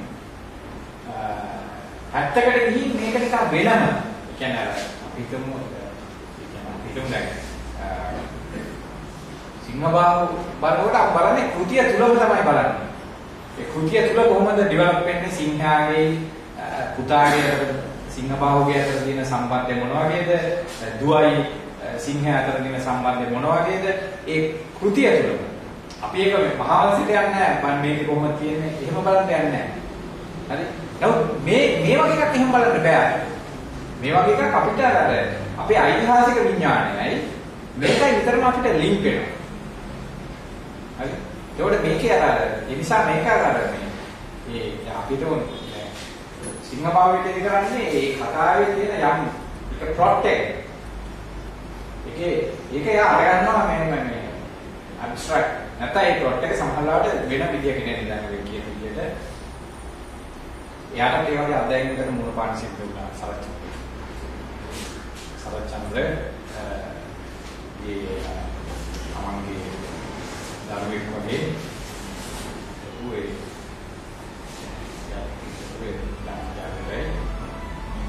යාගේ වයි එන්න ඒ සම්බන්ධ කරගෙන ගියා. ඒක ඇවිල්ලා සහ ඒ කාලේ මේ කවුලේ ප්‍රශ්න ඇති වුණා යාගේ. ඒකට මේවා නිසා ඇති වෙන යම්කිසි මානසික කලබලීමක් තියෙනවා. සමහර කෙනා ඒකට දක්ව ප්‍රතිචාරයක් තමයි මේකේ. ඒකට යා කරන්නේ අර සිංහබාහු කතාවේ ඒ මූලික සැකිල්ල අරගෙන වෙන කතාවක් හදනවා. ඒක ඒ නිසා අරක අපිට ඓතිහාසික මිතිෆයි. ඒක අපිට ඓතිහාසික විද්‍යාව අපිට ඒක බලපෑමක් කරන්නේ නැහැ. අපි එකෙන් බලන්නේ මේකේ තියෙන අර මේ කියන්නේ මූලික එකෙන් පෙන්වුම් කරලා හදන යම් මානසික සම්බන්ධතා පිළිබඳව තමයි යොමු වෙන්නේ. මෙතන අපිට එහෙම කරන්න බෑ. මෙතන විතරම අපිට අර අපේ ඓතිහාසික විඥානය, ඒ ඓතිහාසික විඥානයේ වර්තමාන දේශපාලනය තුල තියෙන කරන කාර්ය කොටස මේවා නිතරම අපිට සම්බන්ධ කරගන්න වෙනවා. හරි? ඒ නිසා ඒක අපිට කෙනෙක් දැන් ඔය අමරකීර්ති එහෙම පොඩ්ඩක් වෙනවා වගේ ඒක අයින් කරලා කරන්න. ඒක කෙනෙකුට කියන්න පුළුවන් මේක අරගෙන. ඒක තරගයේ උත්සාහය දාන්න පුළුවන් කියලා. මේක මේ උත්සාහයට වඩා මේ ඓතිහාසික මේ කතාව සමග මේක සම්බන්ධ කරන්න තියෙන හැකියාව වැඩි. ඒ නිසා ඒ උත්සාහය ඉතර අමරකීර්ති වගේ අය උත්සාහය ඉතර සාර්ථක උත්සාහ කියලා මම හිතන්නේ. ඒ නිසා තමයි මම මේ වගේ ප්‍රවේශයක් යෝජනා කරන්නේ. මේක දේශපාලන වශයෙන් මේක වැදගත්කම මොකක්ද කියලා. ඒක තමයි මෙතන මේ අපිට මේ කලාකෘතියක් රස විඳිනකොට අපි ඒ කලාකෘතියක් ඉතින් රස විඳිනවා. ඒ නිසා මේක අපිට ඒක කරන්න බෑ මේක. කලාකෘතියකට වඩා මේකේ මේ අර ඓතිහාසික ඒ සම්බන්ධය තමයි එන්නේ. ඒතකොට ඒක තුළ කියන්නේ මේ ඓතිහාසික කතාව මේ ඉෂ්ට කරලා තියෙන කාර්යභාරයන් එක කාලවල වල මම කියපු අර හෘද සාක්ෂි පිළිබඳ ප්‍රශ්නේ ඒ ප්‍රශ්නේ අලුතෙන් කොහොමද ඉදිරිපත් වෙන්නේ? ඒක ඕක තමයි මම හිතන්නේ අපිට කතා කරන්න ඕනේ. මම මෙතන නතර කරන්න අපි ටිකක් කියපු එක ගැනම පොඩි තව එකතු කිරීමක් වගේ.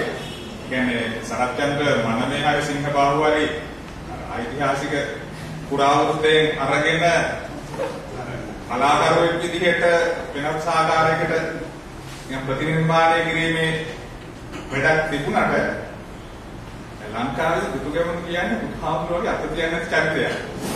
චැලෙන්ජ් කරන්න බෑ. ඒතකොට ඒක ප්‍රතිනිර්මාණය කරන්නේ තීනකට වඩා අර ග්ලෝරිෆයි කරලා උස්සලා තියලා ඒක ඇතුලේ කරන අලංකාර වැඩ කොටසක් තමයි. බුදුගමන අත තියන්න බෑ ඒක. අලුත් ප්‍රතිනිර්මාණය කරන්න බෑ මේ අර ආචාර්ය සුනිල් විජේසිරිවර්ධන කරා වගේ. ඔය ඒකට සෑහෙන මේ ඒක කොහොම මාඩිද කොහොමද ඒ සුනිල් මේක කොහොමද නිෂේධාත්මක ප්‍රත්‍යාත්මක ආවේ මේක සේන පොරදෙනිය ඉතින් ඉතාලම අද විවේචනය කියන කරා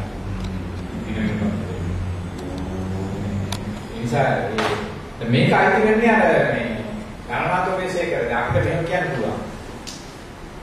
දැන් බුදුගමන සහ රට සාක්ෂි පිළිබඳ ප්‍රශ්නය දෙවිධයකට ලංකාවේ සාකච්ඡා වෙලා තියෙනවා. එකක් තමයි ඔය ජාතිකවාදයට විරුද්ධ බුද්ධි සම්ප්‍රදාය තුල කරලා තියෙනවා. ඒකේ මූලික වශයෙන් ඒක ප්‍රමුඛයා තමයි ශාස්ත්‍රඥයෙක් විදිහට ගණනාත්මක විශේෂය. එයාගේ මෙඩිටේෂන් and consciousness. ඒක ඊට පස්සේ ඒකට ප්‍රතිවිරුද්ධව බුද්ධිමය ව්‍යාපාරයක් ඇති වුණා. ඒකේ මම දැන් ප්‍රධානීන් වෙන්නේ නලින් සිල්වා සහ මෙල්ලාවල මේදානන්ද හාමුදුරුවෝ. ඒ නලින් සිල්වාගේ ලිපි ගණනාව ඕකේ අපේ ප්‍රවාදය කියලා පොත් වෙලා තියෙන එක අපේ ප්‍රවාද 3. ඒකේ ඉතිහාසය ගැන තමයි කියන්නේ. ඒකේ ලිපි විශාල ප්‍රමාණයක් තියෙනවා. ඔය විදුසල් පත්‍රයේ වරින් වර බලවෙච්ච. ඒකේ මේ කාරණාව දුතුගම් සහ ඔය සාක්ෂි යුද්ධයේ මේ වගේ ප්‍රශ්න ගැන දීර්ඝව කතා කරලා තියෙනවා.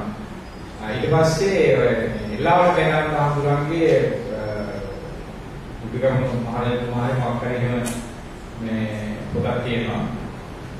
ඒකේ ප්‍රශ්න කතා කරනවා. විශේෂයෙන් ඔය දුෂ්ටගාමිනී කියන නාම පිළිබඳ ප්‍රශ්නේ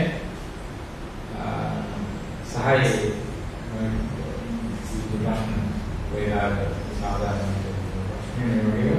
ප්‍රශ්නේ දැන් අපිට කියන්න පුළුවන් මේ සම්ප්‍රදායය තමයි මේ කියන්නේ යාඥාමසිරිගේ එක කියවෙන්නේ. කියන්නේ ඒ නිසා අර කිව්වා වගේ නේ දැන් ඒ කාර්යයෙන් වලින් තමයි කරන්නේ සහ ඒ විතරක් නෙමෙයි.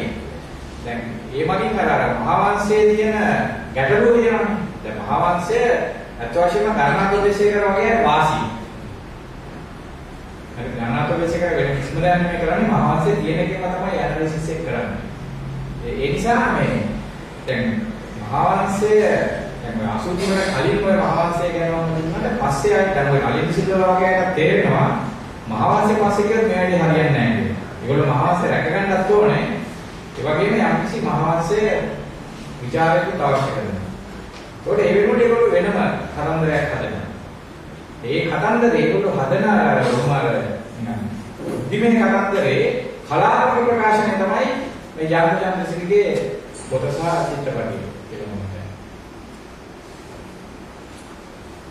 මේ සම්බන්ධව මට කතිකාවතට ඇවිල්ලා තියෙනවා මේ චිත්‍රපටයේ නරඹුවා එනවනම් ගොඩාක්ම දේශී කතා කරන ඉතිහාසයක් තමයි අදහසක් දක්වන්න පුළුවන්. ඉතිහාසයේ කඩේයක් ඒ සම්බන්ධව අභියෝග කරන්න බැරි අභියෝග කඩේයක් නම් අභියෝග කරන්න පුළුවන් අවස්ථාවක් තියෙනවා. ඉතිහාසයක් නේද? උදාහරණ වෙනවා. ඒ වගේම අදහසක් තියෙනවා. මේ ආත්මික ප්‍රතිවිරුද්ධ මේ දුතුගමන්ට අභියන්න බෑ කියන කතාව තමයි ආකාරයේ ඒවි සුරවේ බාබත්ති මෙරේ කියන එක කතා කරලා තමයි ඒක තමයි දුතුගමන ගැන හොඳ කතාවක් කියන සමානකට ඒක කතාවේ.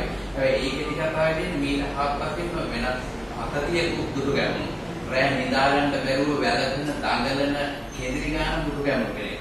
ඉතින් ඒ නිසා මම හිතන්නේ අර මහට ඩෙස්මන්ඩ් මල්ලිකාරත් කියලා දෙන ඉතිහාසයේ අභියෝජනීය කියවන්න ඕනේ කියන එක. ඉතින් එහෙම සාහිත්‍යකරුවා කරන්න ඕනේ ඒ වැඩේ. ඒකට ඥාන සංස්කෘතිය කරලා තියෙන්නේ ඒක එහෙමම ඉදිරිපත් කිරීම. ඒකත් එක්ක ගත්තාම මේක කලාත්මක නිර්මාණයක් වෙන්න බැහැ කියන එක. තමයි මගේ අදහස. මම ඇත්තටම සුරවීරකෙක් නම් බලලා නැහැ ඒක බලන්න.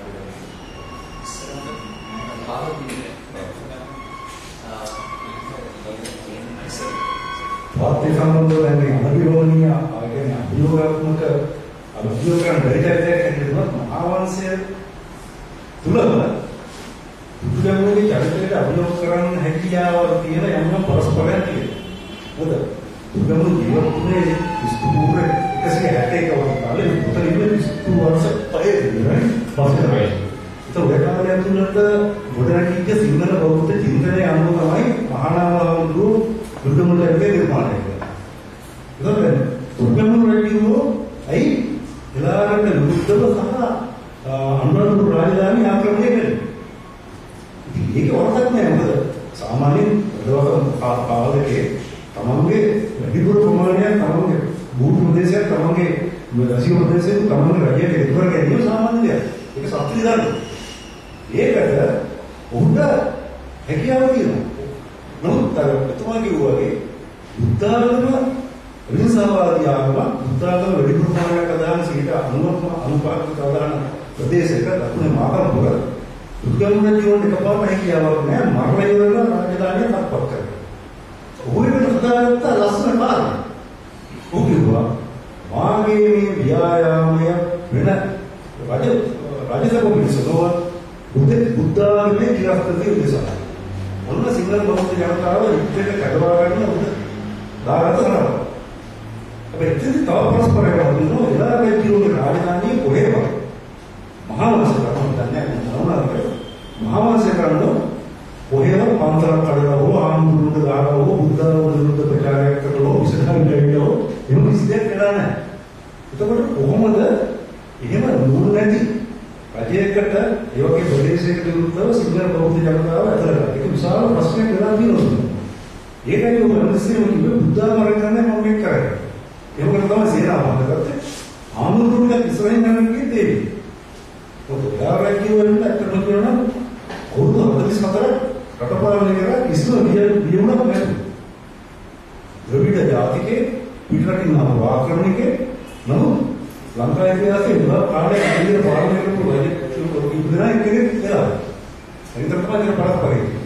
නමුත් බුදුමුණේ විතරක් ජනප්‍රිය බුදුරෙක් වුණා උන් රජතුමා පාලනය කරලා වුණේ අවුරුදු 100ක්. ඒකත් ආවෝ 170ක් කඩලා. ඒ නිසා තමයි ඔහු ගිහිල්ලා දුර්ගම මෙලාරට මරලා ඔහු මේ තොසෙන් කියන ජාතික සංහිඳියාව කරකට මරණ ඉදනවා.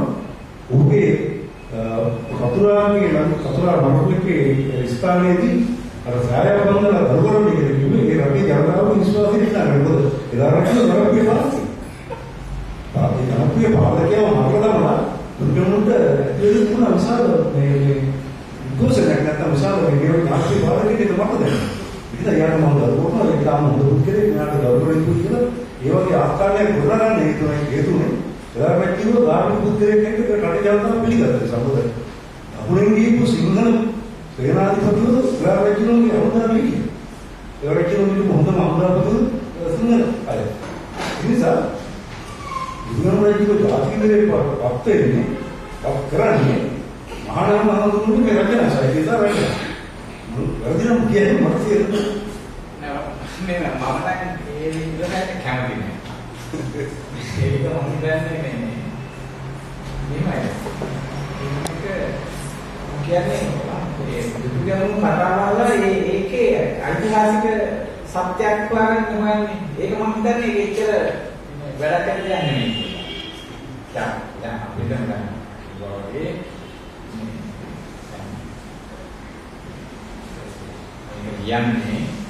මේක ලියන්නේ සිද්ධිය වෙලා අවුරුදු 600 කට පස්සේ.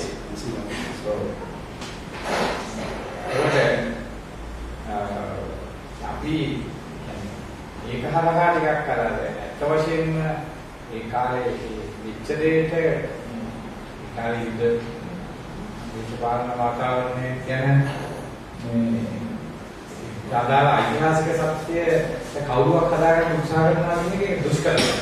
ඒක මම හිතන්නේ මේ ඒක හරියට දැන් ඔය ශ්‍රාවණ කතාවෙන් ඒ කාලේ වෙනවත් කියලා හොයන්න බෑ වගේ ඉච්චරම නැහැ නේද? සායනික වලට අමාරුයි. ඒකේ සමහරණ පොඩ්ඩක් විශ්මන් වගේ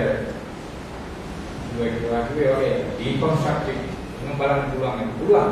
නමුත් ඒ කතාවේ ඔය කියන එක දුදුගමුගේ ඉදාරගේ චේනාවේ සිංහල ඉන්දියාවම ඒක මම හිතන්නේ ඒක නිකන් අර මම කියන්නේ ලංකාවේ ජනප්‍රිය වාමාංශයේ ඉතිහාසය දිහා බලන ක්‍රමය වගේ එකක්. ඒ වගේ මම දැක්කම ලයන සරස් වගේ අයගේ පොත්පත්වල ඒවා මම හිතන්නේ එච්චරම මේ ඒක ටිකක් සාර්ථකයි කියලා මම දන්නේ නැහැ. අපි බලන්න ඕනේ ඒවා කතා විදියට.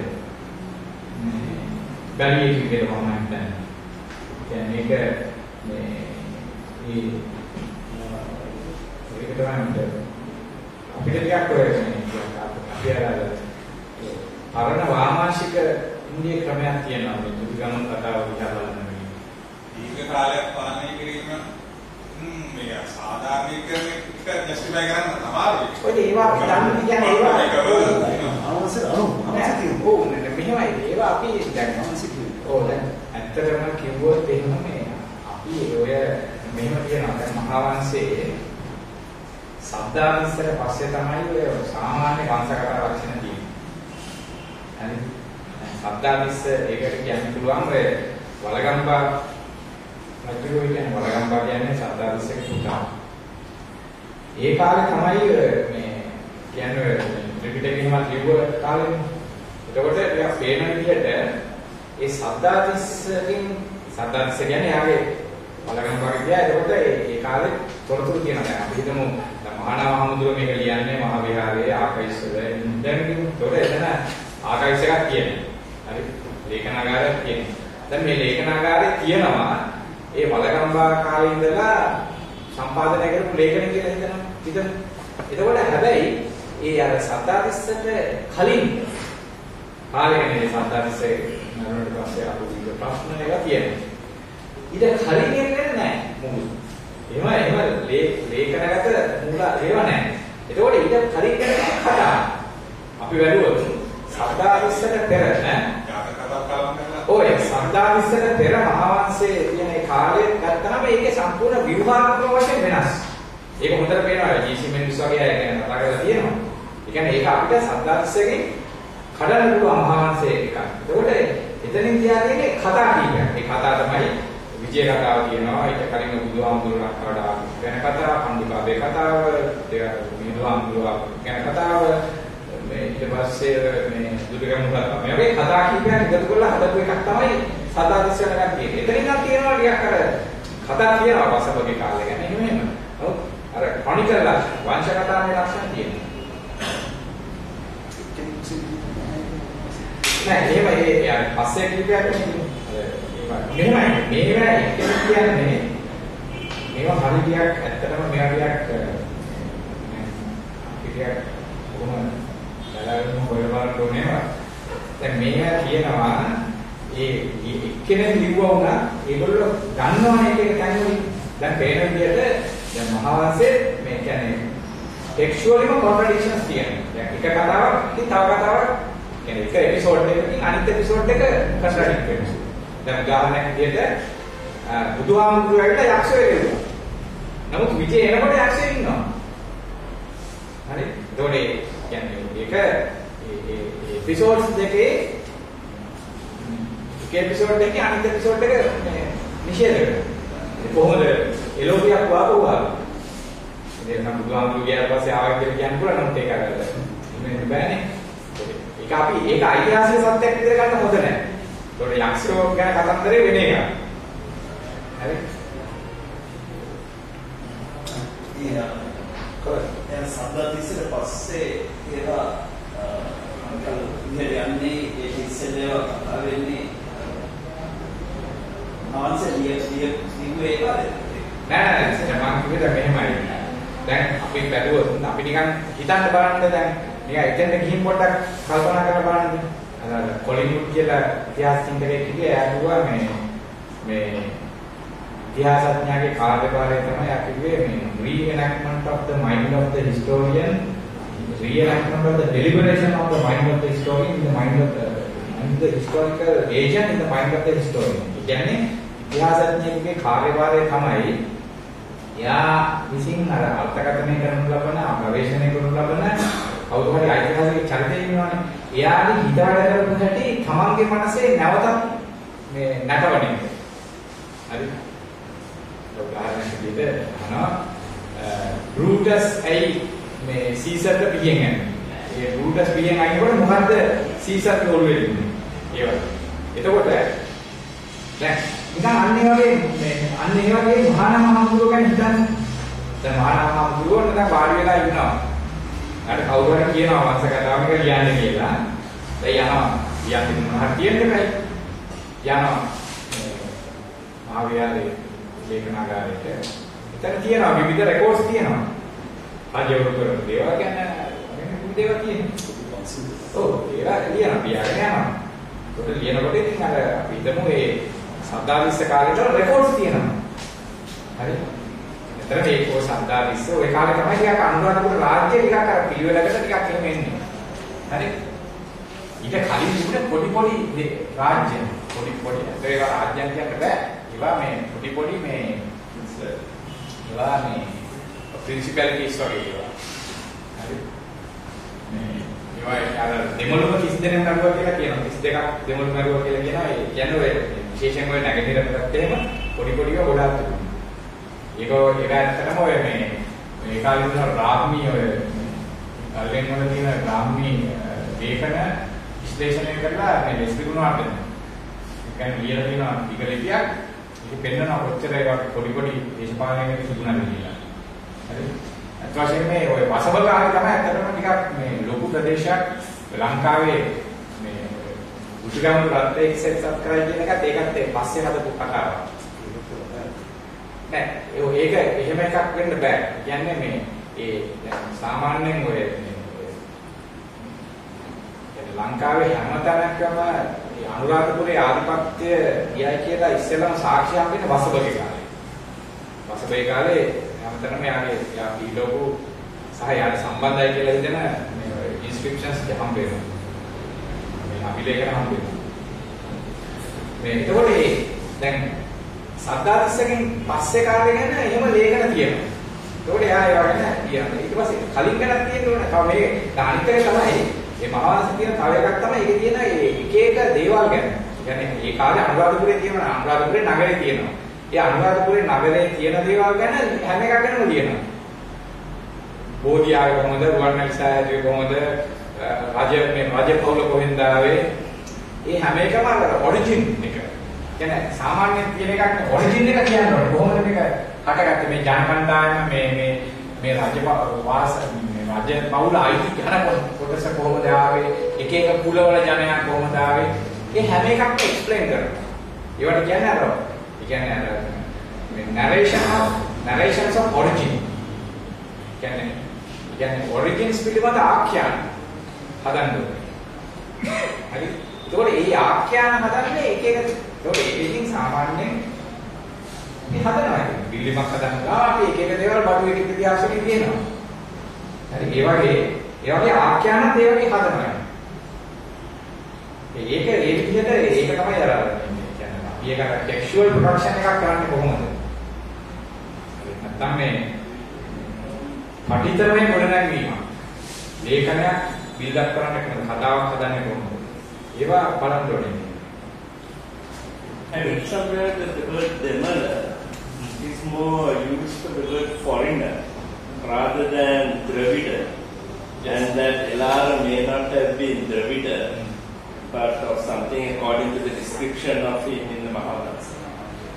Yeah, that's also an explanation. ඒක දෙමළ කියන එක ඒක ඇවිල්ලා ඒ කාලේ නිකන් මේ නෑ ඒක වනේ ඒ වෙනස නෙමෙයි. කියන්නේ දෙමළු කියන එක පාවිච්චි කරේ පිටින් ආපු එක.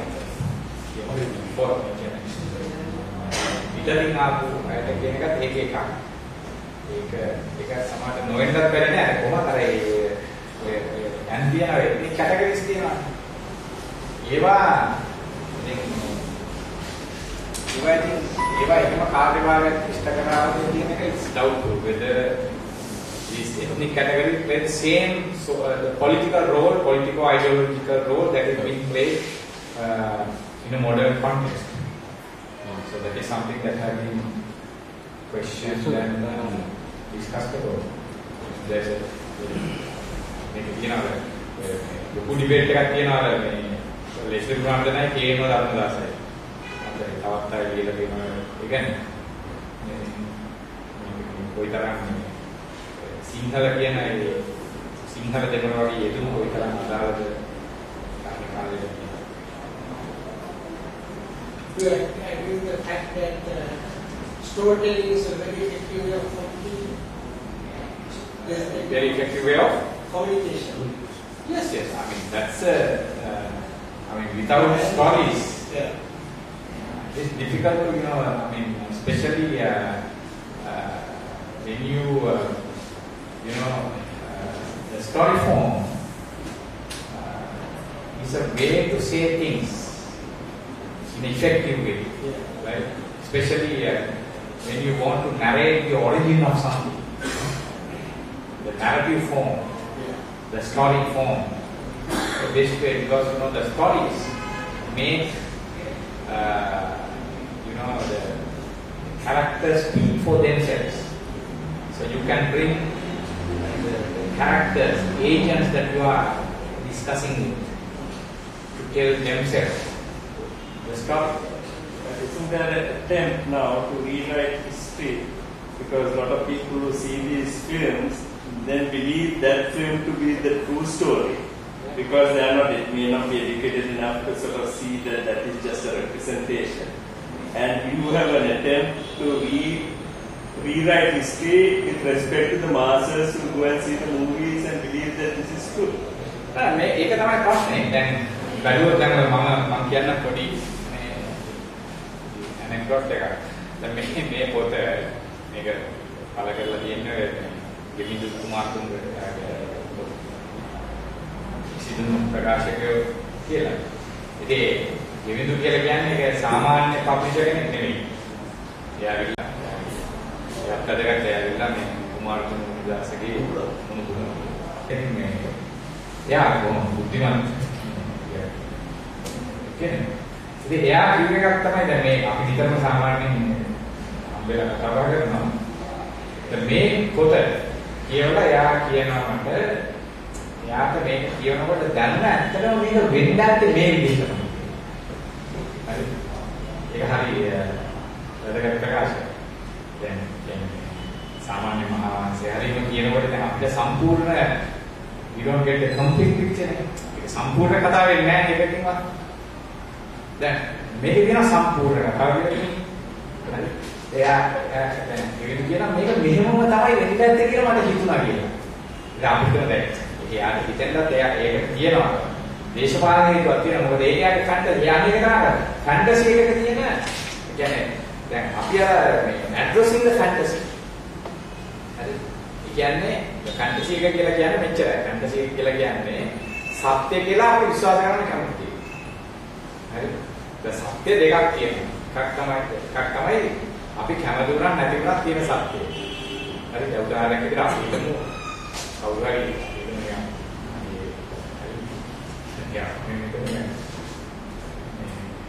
කවුරු හරි මගේ මිත්‍රයෙක් කොතන මේ කාර් එකකට යටලා මැරෙනවා මම යන්නේ. හරි. මට කවුරු හරි එකක් කියනවා. මම ඒක විශ්වාස කරන්න කැමති නැහැ. මම මේක සත්‍යයි කියලා පිළිගන්න කැමති නැහැ. නමුත් ඒක ඇත්ත. whether I like it or not, that's there. That's true. ඒක සත්‍යයි. The fantasy කියන්නේ මොකක්ද? fantasy කියන්නේ මම හරි. ඒක දැන් ඉතින් අපි හිතමු ඒකත් ඇවිල්ලා මේ ඔය හරියෙන් යනකොට තමයි මට ආරංචි වුනේ. 1993 නයිකර භාගයක් තිබුණා. නයිකර භාගයේ අපි යන ඒ වෙලාවේ තමයි ආරංචි වුණා ප්‍රේමදාස නර්මයන් විශාල වශයෙන් සතුටු වෙලා විශාල ඒක අපේ ෆැන්ටසි කියන්නේ. ප්‍රේමදාසගේ මරණය මොන විදිහින් මම මෙයාට යවා ගන්න බෑ. මොන ඒක ඉවරයි. අපි සත්‍ය කියලා විශ්වාස කරන්න කැමතියි. ඒක තමයි මේ ෆැන්ටසි. ඒකට මේකේ තියෙනවා ඒ ගෙවිදු කියන එක හරි වැදගත්. මේක තමයි දුටුගැමුණු පිළිබඳ අපි කැමති සත්‍යය. සිංහල බෞද්ධයා කැමති සත්‍යය. අපි කියලා කියන්නේ එහෙමයි. මම නම් කැමති ඒක අපි කියලා කියන්නේ මොකද? මමත් ඒක සිංහල බෞද්ධ සමාජයේ කොටස. මම ඒකේ දෘෂ්ටිවාදීන් වශයෙන් කියන්නේ පොලිටිකල් වෙන්නලා පුළුවන්. අපි කියලා කියන්නේ පොදුවේ මම ආයිති ප්‍රජාව. හරි? මේ මම ආයිති ප්‍රජාව දුටුගැමුණු පිළිබඳ සත්‍ය කියලා විශ්වාස කරන්න කැමති වෙන්න මේකේ තියෙන එක. ඒක තමයි ඒක වැද. ඒක මේකට සත්‍ය දැනක් කියලා හොයනකට වැඩිය වැදගත් අපි ඇයි එහෙම ෆැන්ටසි එකක් ඉන්නේ කියන ප්‍රශ්නය මම අහන්නේ. ඒක අපි ඇයි මේක දිරවන්න මේක ඇවිල්ලා හරි display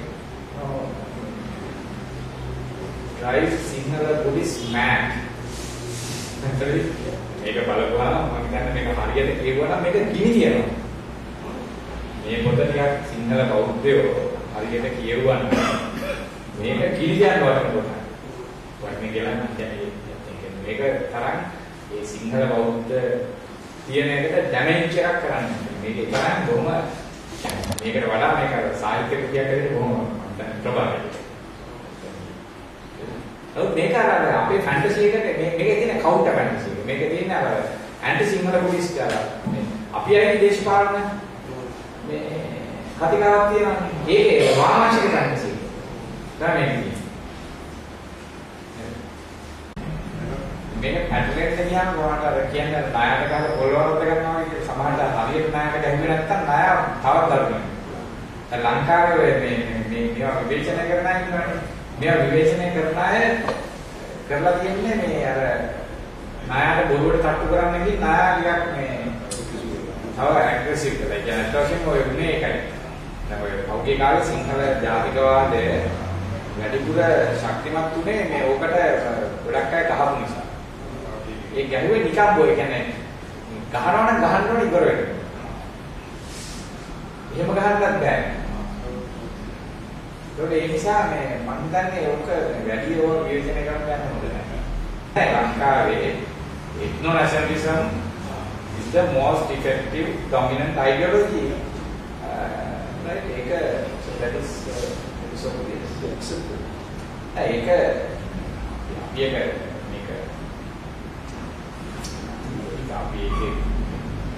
have to be a part of it, but you have to acknowledge the fact that that is a dominant තමයි ශක්තිමත් එක. ඒක අපි කියා ඔකත් එක ගණනුන කරන්න ඕනේ. නිකන් බොරුවට කළු ගලේ ඔලුව ගහගෙන වැඩක් නැහැ. අපි උතන පාරට බෑලා අයියෙන් දුදුගම් දුදුදෝනේ මම රැස්වීමක් තිබ්බා කියලා හරියන්නේ නැහැ. ඒක කාපියක් මේ ඒකට සමහරවිට අපි කියන්නේ ඔය ගණන් ගන්න හැදෙ විදිහම සහ වෙන විදිහකට අපි කියන්නේ අර දැන් තියෙනවා conflict transformation කියලා මේ ක්‍රමය. ගැටුම් විපරිවර්තනය. ගැටුම් විපරිවර්තනය කියන්නේ ඉස්සර දෙන්නේ ඈ non-violent communication. ඔය කියන්නේ වෙන විදිහකට අපිට පුළුවන් non-violent communication. අරහා සහ ඊට පස්සේ දැන් අපි මේවත් එක ඩිරෙක්ට්ලි මේක ක්වෙස්චන් කරලා ඒක අයින් කරලා වෙන එකක් මේව කරන්න දෙයක් නැහැ. ඕකයි අර දෘෂ්ටිවාදයේ කියන්නේ අයිඩියොලොජිස් රිප්ලේස් කරන එක අර මේ අර මොකක් හරි මේක චිප් එකක් ගලවලා වෙන එකක් අයින් කරනවා වගේ එකක් නෙමෙයි. ඒක ඊට වඩා වෙනස් නේ. ඒ නිසා ඒක එච්චර ලේසි නෑ. අපි මොකක් හරි තව පොඩක් මේකට විරුද්ධව මේක ලියුවා කියලා මේක බල්ලෙක් ගණන් ගන්න නෑ. ඒක දන්නවත් නෑ කවුරු කියනවාද කියලා. අපි හේතුවාදීන් වශයෙන් ඔකේ විදෙන්නේ කොහොමද? සයන්ස් විතරයි සත්‍ය වන්නේ කොහොමද කියකට. මෙහෙමයි මම නම් කියන්නේ මේ සත්‍ය සමහර දේවල් වල සත්‍ය හොයන්නත් ඕනේ නෑ. ඒක ඇකඩමික් ඉන්ට්‍රස්ට් එකක් තියෙනවා. ඒක මට වැදගත්. දැන් මෙහෙමයි ඇත්තටම දුදුගම්මු කාලේ පක්ෂත් අපේ. දැන් මම මේ කියන්නේ මම දන්නවා මම මේ කියන්නේ කරුණු කතාව. හරි. ඒ කියන්නේ මම කියන්නේ දැන් මේකෙන් අපි දැන් කරන දෙයට බල ගන්නවා. හරි. කියන්නේ මොකක් හරි අපි දැන් අපි කියනවා අපි අද සමාජයේ තියෙන මේවා ඉන්නේ ඔය වගේ එකේ නෑ මෙහෙමයි. ඒක මෙහෙමයි. දැන් ඒක පාවිච්චි කරලා දැන් මෙහෙමනේ දැන් අපි දැන් ඔය මේ ඒක තමයි දැන් මේකේ හැටි තමයි දැන් මේ දුටුගැමුණු කාලේ ගැන සත්‍ය මම හිතන්නේ අපිට හොයන්නත් බෑ සම්පූර්ණයෙන්. ඒ කියන්නේ ඒක දැන් ඒක කාලේ ගින් අපිට තියෙන තොරතුරු අඩු. ඒකෝට මේ අපිට ඒක එවනම් අර මොකක් හරි අර මේ අපි කාලේ අර ටයිම් මැෂින් එකක් වගේ එකක් තියෙනවනේ අපි හරියට ගිහින් එහෙමවත් පුළුවන්ද කියන එක ප්‍රශ්නයක් තියෙනවා. හරි ඕක කියනවාද මේ අර ඒවා කියන්නේ ග්‍රීක අපි දාර්ශනික කියන ගෝගියාස් කියන. ඒ ගෝගියාස් තියෙනවා ඒකේ තීසිස් කියන පළවෙනි එක තමයි කිසිවක් නොපවතී. nothing exists. හරි. කිසිවක් පවතින්නේ නැහැ. ඊළඟට තියෙනවා එසේ පැවතුනත් අවබෝධ කරගත නැහැ. Even something exists, we can't know it. අපිට අවබෝධ කරගන්න බැහැ. තුන්වෙනි එක තමයි එහෙම අවබෝධ කරගත්තා කියන්නේ. Even if you understand what exists, you cannot say. ඒක අවබෝධ කරගත්තා කියන්නේ. ඉතින් හතරවෙනි එක තමයි කිව්වා. අහන කෙනාට තේරුම් ගන්න. හරි. ඒක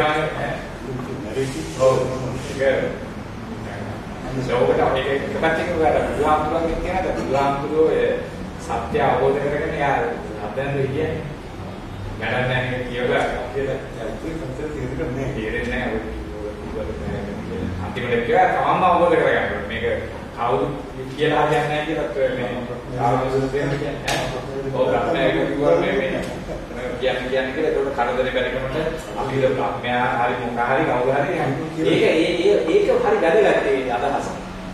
කියන්නේ යා මානසික කොට නැගීම තේරුම් ගත්තා එයා දන්නා මේක කියන්න බෑ. හරි. ඒ වගේ මේ සමහර සත්‍ය කියන එක මෙහෙමයි. සත්‍ය කියන එක ඒක මම පිළිගන්නවා.